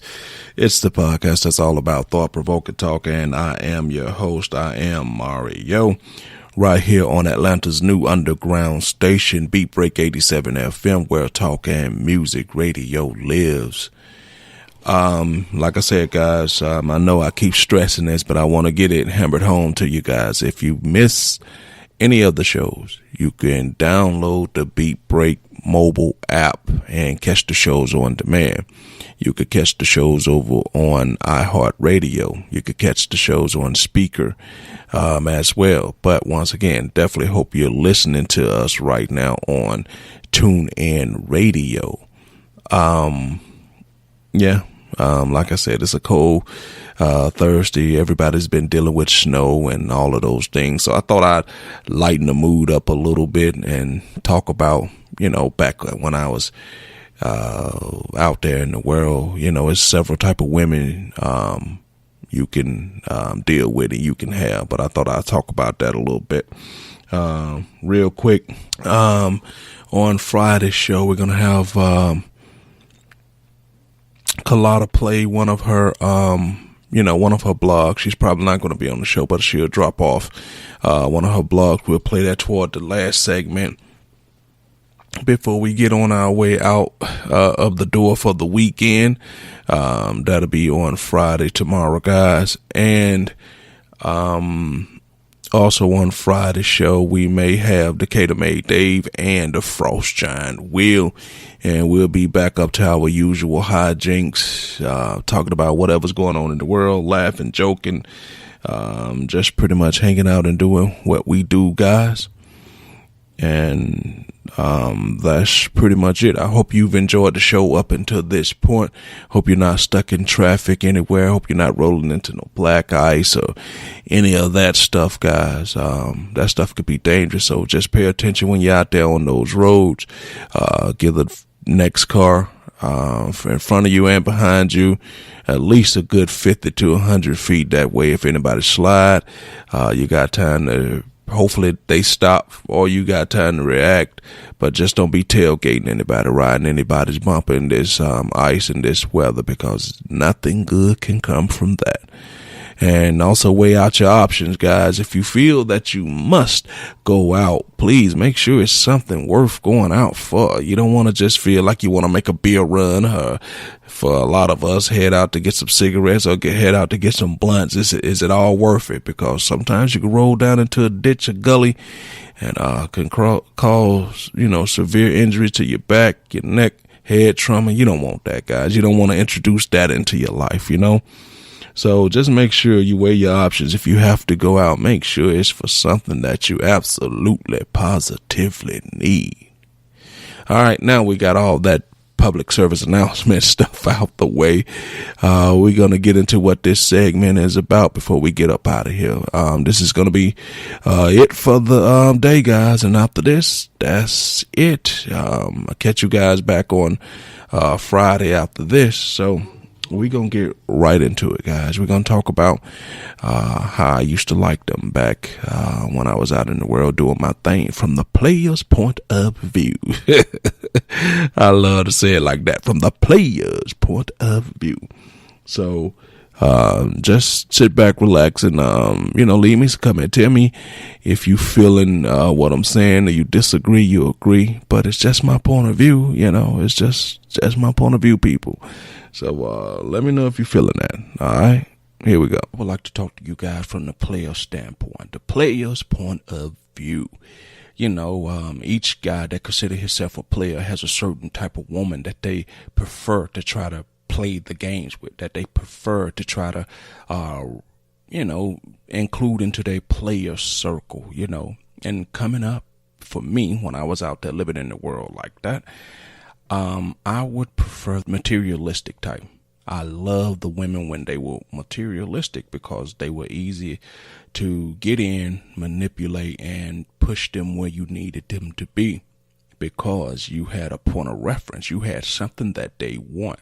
So I'm going to get into all of that and break it down and let you know the different types of, personality types that players try to look for, that players try to, get in and understand. And the first type, above all else, is that woman who can't be alone, needs to have somebody. Those are the most vulnerable women that players play on, because they know without a shadow of a doubt that woman, once she's declared in her heart and in her mind that you're the one she wants to cling to, then that's the way that works. And if you dangle the carrot in her face just long enough, you could keep her on the string for years, to be perfectly honest with you.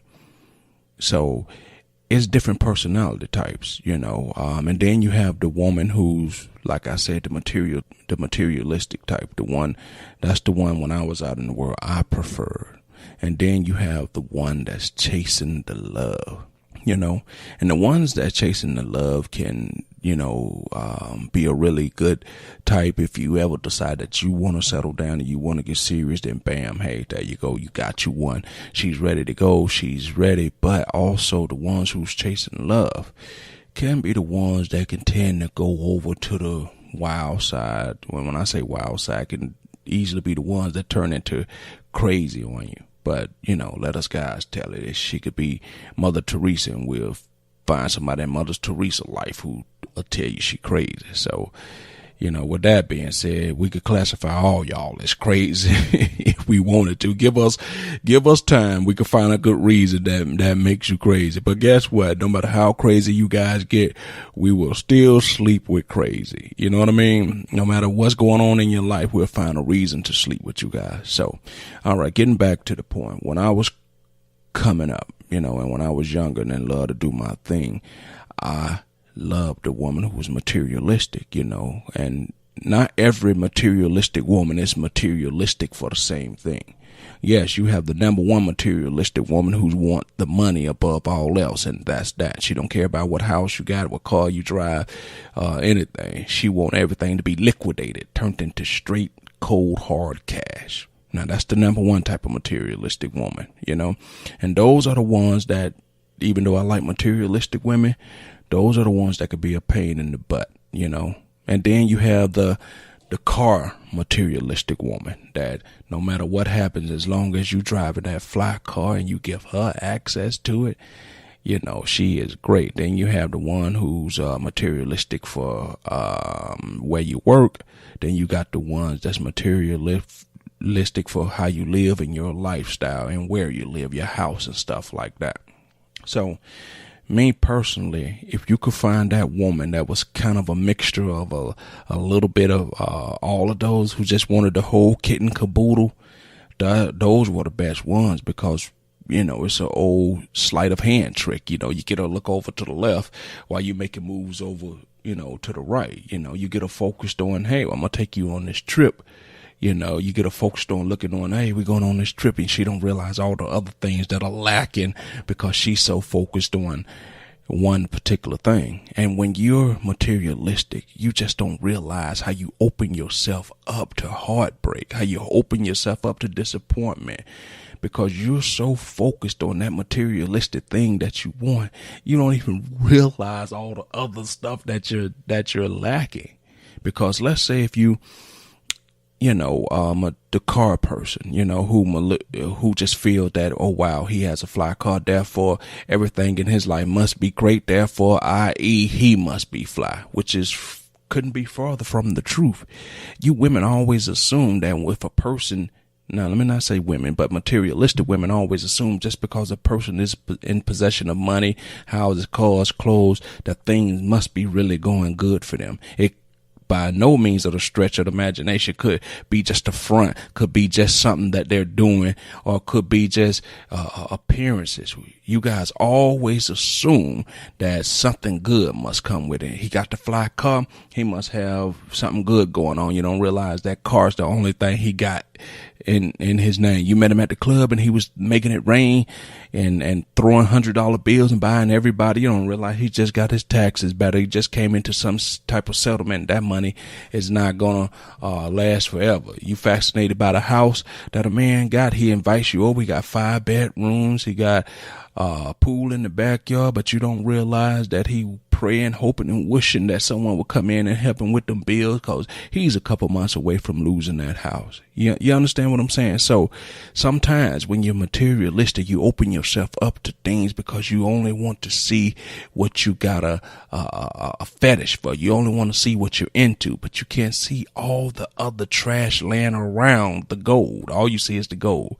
You don't see all the pitfalls that go along with the gold. Now back to what I was saying. When I was coming up, now you found a girl and she was materialistic. You say, okay, all right, I see how she coming, So you try to take that and you manipulate that. And then at some point, the women who are looking at this from the outside saying, oh, why would you do her like that? Or why would you do that person like that? But in my personal experience, I found out that when a person is materialistic and they find out things ain't the way they thought it were, they bounce back better than the average person, because for them, their heart wasn't in it. You say, oh, he did her so wrong. She not looking at it like that. She was like, oh, he didn't have what he said he had. So she can easily bounce back and move on because she wasn't in it from the right reason. Anyway, we always assume that when somebody do somebody wrong, that person's going to be devastated forever. How do you know that person was in it for the right thing from the get-go? We don't know that.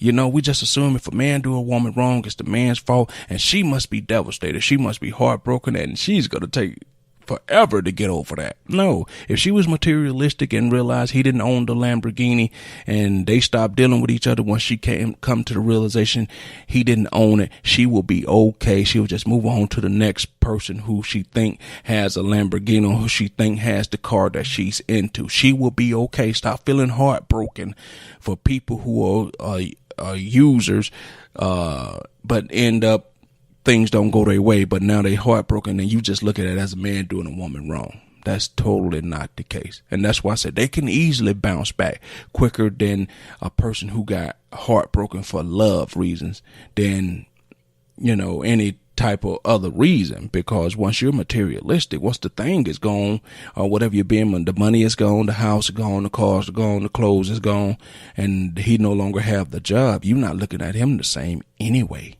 You're not looking at him as the person that he once was, because you wasn't really into him. You was into the materialistic things that he possessed. So when you finally get to the point in your life where you realize, okay, I'm tired of being materialistic, you don't realize that a lot of good people have either passed you by, or you don't even realize that person knew what type of person you was from the get-go, and he just got what he could from you and moved on. And by that particular time, because you've been so materialistic, you don't realize every time you trade a little sex because you want some taste or to be close or some form of interaction with whatever your materialistic desire are, you don't realize that every time you do that, you're just killing yourself a little on the inside. You're taking a little bit more from what makes you a woman away. You don't understand that. So by the time you get to the point where you're ready and you want to settle down and you want to have a man and all of that, you have been eaten up on the inside. It just don't mean the same to you. You know, your sex has become casual. Your love has become casual. Your conversation has become meaningless because you done spent so many years and so much time just doing idle chit chat because you were just trying to get next to the materialistic stuff that you really didn't take time to get to know the man, the person, or the place, or whatever you were trying to do. You don't realize that you being materialistic has all type of adverse effects, which makes it why you guys were my favorite type when you were materialistic, because you were easy to get next to, easy to conquer, and easy to spit out and easy to forget. And that's just the God to honest bottom line truth, because when you're materialistic, you have a set price point that is your price, that you know that once that is offered, you will do anything for it. And when I say price, I'm not talking about money, even though that could be the case for the person who's materialistic for the money, but I'm talking about a set thing that if it's presented to you, you're willing to do anything for it. You would throw your morality out the window. You would throw the fact that you're supposed to be a lady out the window, a mother out the window. You're somebody's daughter. You're somebody's sister. You're somebody's co-worker. You're probably somebody's boss. But if that right offer comes along, you will throw all of that out the window. And as a man, I don't have to go no higher than that. Once I find out what your price is, all I have to do is work my way back from there.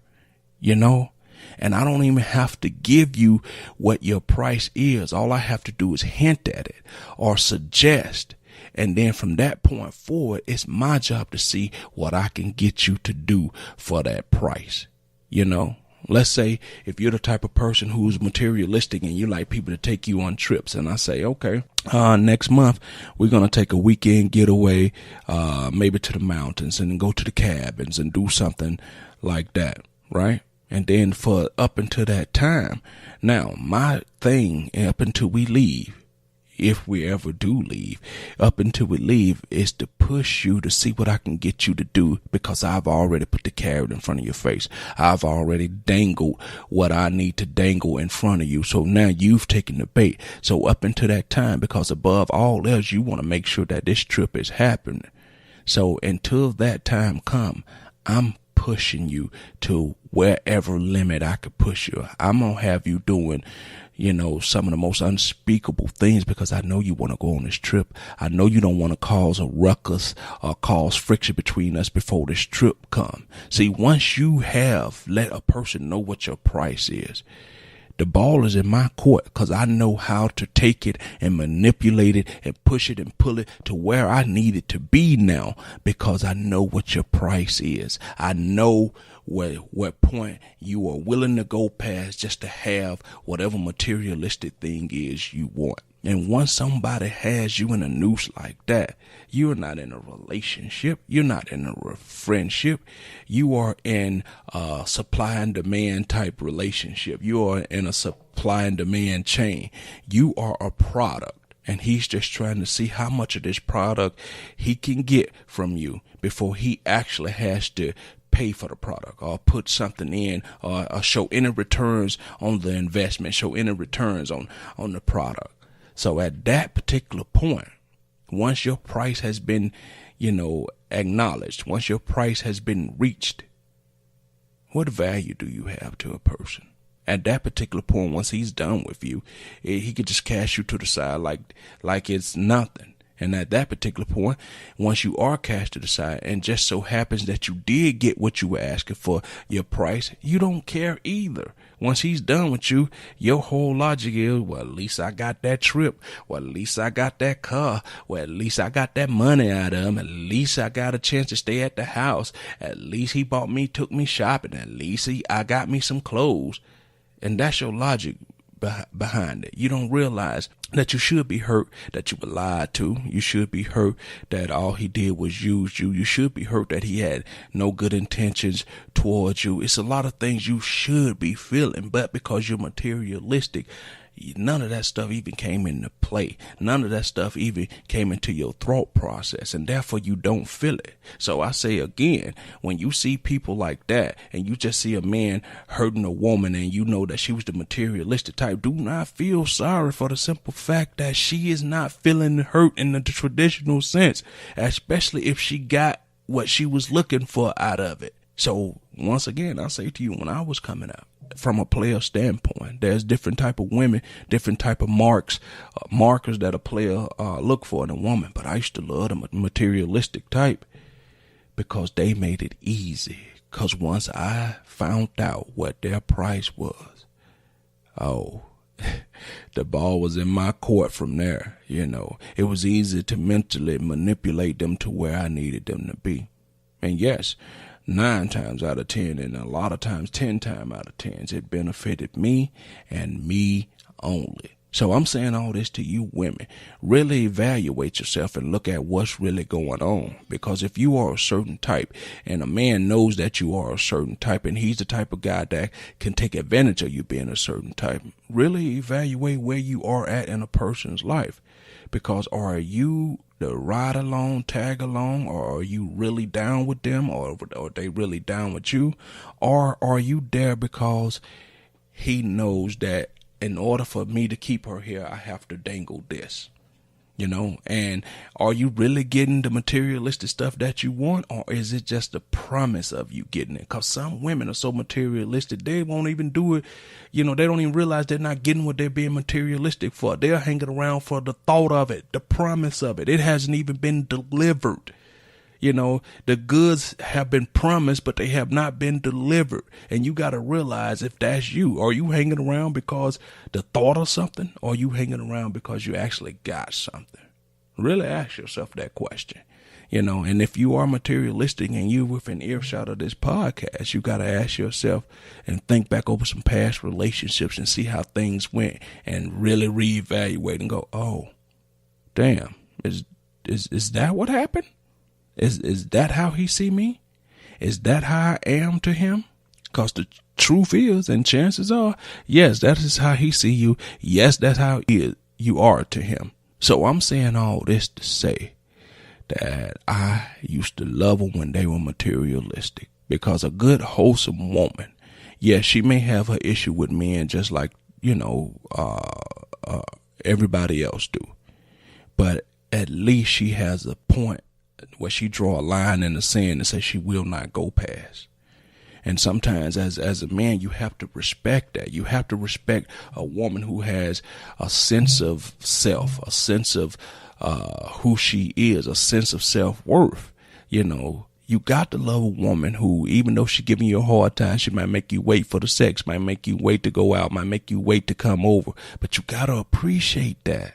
When you get a good woman, you got to appreciate the fact that that good woman has put in a lot of heartache, time, and bullshit dealing with all the wrong guys so she could be right for you. So if you're not dealing with the materialistic type and you feel you got a good woman, I'm telling you, you need to appreciate the good woman, because at the end of the day, you could have someone who's only there for the things that you possess. And when you don't possess those things anymore, just like they went away, she will go away. A good woman is worth her weight in gold, diamonds, rubies, sapphire, any precious metal that you could think of on this earth. A woman is 200 times more precious than those metals. I can promise you that, and I know this without a doubt. I know this beyond anybody ever telling me this. No expert has to tell me this, that a good woman, her goodness and what she's worth is immeasurable. You couldn't measure it. There's no dollar amount. There's nothing on this earth that can measure that. And you know how good it feels in your heart. Your heart tells you how good a woman is. So I say again to you guys, when I was coming through the ranks and trying to be a so-called player, the type of woman that I like was the materialistic type, because she was just so easy to manipulate, so easy to push where I needed her to be. So if you're out there, women, reassess yourself. See where you're at. See what type of woman you are. Are you that good, wholesome woman? Or are you that materialistic woman out there willing to bend over backwards and do anything just for a little money, just for some cars, just for a house, just for where he works, his status, for some clothes, for some shopping sprees. Is it really worth it? Ask yourself, is you putting yourself out there really worth it? Think about all the mental anguish and all the things you're going to go through later on in life when you realize that this is just a portion of your life that you've just wasted. You could have been using this time to grow and connect with someone, but you used it to try to accumulate pocketbooks that you're going to wind up selling on eBay in another couple of years. For shoes that at some point they're not going to be in style or not going to be appealing anymore to you. You're going to do it for a car that at some point is going to get old, start giving you mechanical problems, and probably going to end up selling. Probably going to end up doing it for a house that at some point when he's no longer there to fund the house, you lose the house anyway. You got to ask yourself, when you're out being materialistic, is there any long-term goals to being materialistic? Or is it just right here, right now? All right, guys, we're going to leave it right there. That's going to do it for today's show. And once again, I am your host, Mario, of the Random Select Podcast. It's the podcast that's all about thought-provoking talk right here on Atlanta's new underground station, Beat Break 87 FM, where talk and music, Periscope on Facebook. She's always coming live, dropping inspirational things. She also has Word Therapy Publishing Company. She also has her own theater company, theater troupe as well. So Tony Henderson Mayer definitely may make an appearance on the show tomorrow. Just depends, can we line everything up and make it all work right? Definitely hope you guys enjoyed the show today.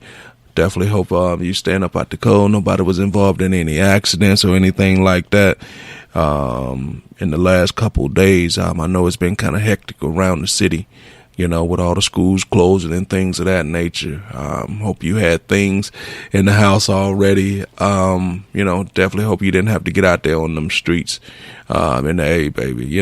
They say it's hot Atlanta, but not in the last couple of days. You know what I mean? Once we get a little snow around here, it shut the city down. You know what I mean? So, with all that being said, once again, guys, thank you for definitely tuning in to Random Select. If you like what you hearing, please share. Let somebody know that we're out here on Beat Break 87 FM. We out here, we chopping. We trying to get it in. Let everybody know we here. Let's get the listenership up. Let's make it a event every day, Monday through Friday, 3 to 5, baby. Let's make it where you need to be tuned in. You got to be tuned in. You just have to be tuned in to the Random Select right here on Beat Break 87. All right, guys. Until tomorrow, the Random Select is out. Have a great one, guys. This is Atlanta's new underground station. How you doing? This is Wood Harris. Hi, this is Jasmine Guy. What's going on in Atlanta? This is Clifton Powell. Hey guys, it's Niecy Nash from TV Land's The Soul Man. This is Cat Williams. Check this out. This is your boy RL from NEXT. Hey everybody, it's your girl Lunel. What's up, ATL? It's your girl, Ken of Atlantic Records. Hi, I'm Taraji P. Henson. WBS 87 Atlanta, WAEN FM Atlanta, WBHH, and on iHeartRadio, home of the Beat Break Morning Show with Sean Garvey, DJ Rollum, and the Wake Up Ladies. Beat Break 87 FM, where music and talk radio lives. Streaming online at BeatBreakRadioFM.com. Download the TuneIn app to hear Beat Break 87 FM on your mobile device and listen to the Beat Break Morning Show. Weekday mornings only on Beat Break 87 FM, where music and talk radio lives. What's up, ATL? Make sure that you check out the D Here Radio Show on Beat Break 87 and BeatBreakRadioFM.com. Hey world, it's your man Precise, and I have great news. The Precise Music app is finally available for your iPhone, Android, and BlackBerry through Amazon and other app stores. That's Precise Music. Music is spelled with a Z. Go get it for all things Precise. Powered by BlackVibes.com. I tried to put it off, but I can't. It's on me. Tried to blame the other man, but I can't. It's on me. Stay in tune. That's Precise Music. Music is spelled with a Z. We specialize in creating mobile apps for the entertainment industry. Go to bvmobileapps.com, click Get Started Now, create your account, choose your package, upload your content, and click Submit. BV mobile apps. Make it easy. Make it mobile. Listen to Beat Break 87 FM on the go. Download the Beat Break 87 FM app from the app marketplace, including Amazon, Google Play, and the App Store. View photos, videos, and Beat Break 87 shows on your mobile device. Download the Beat Break 87 FM app now for free. He has performed on stage in front of thousands of poetry lovers. He has sold out shows and rocked the crowd with the best poets in the industry. Welcome to the stage, spoken word artist, Patrick Duncan, better known as the Preacher Man. I am Benjamin P. Montgomery. I invented a goat propeller. I am the former president of South Africa, Nelson Mandela. Critically acclaimed spoken word artist, poet, writer, and the creator of Black on Purpose poetry TV series Wordplay. Patrick the Preacher Man Duncan is coming to a venue near you. Why is the only time we can come together as a nation is when there are acts of insanity, chaos, or devastation. Stay tuned to Beat Break 87 FM for updates on Patrick Duncan's upcoming arrival to your city. Visit cdbaby.com/CD/Patrick S. Duncan to order his latest album, What's Going On. Available online, including CD Baby and iTunes. I want this high and have no affiliation to a political party. I want this high to be spiritual. For more info, go to BeatBreakRadioFM.com. Wake up weekday mornings to the Beat Break Morning Show and nod your head in bed to the 360 Mix Show. Weeknights on Atlanta's new underground station, Beat Break 87 FM, where music and talk radio lives.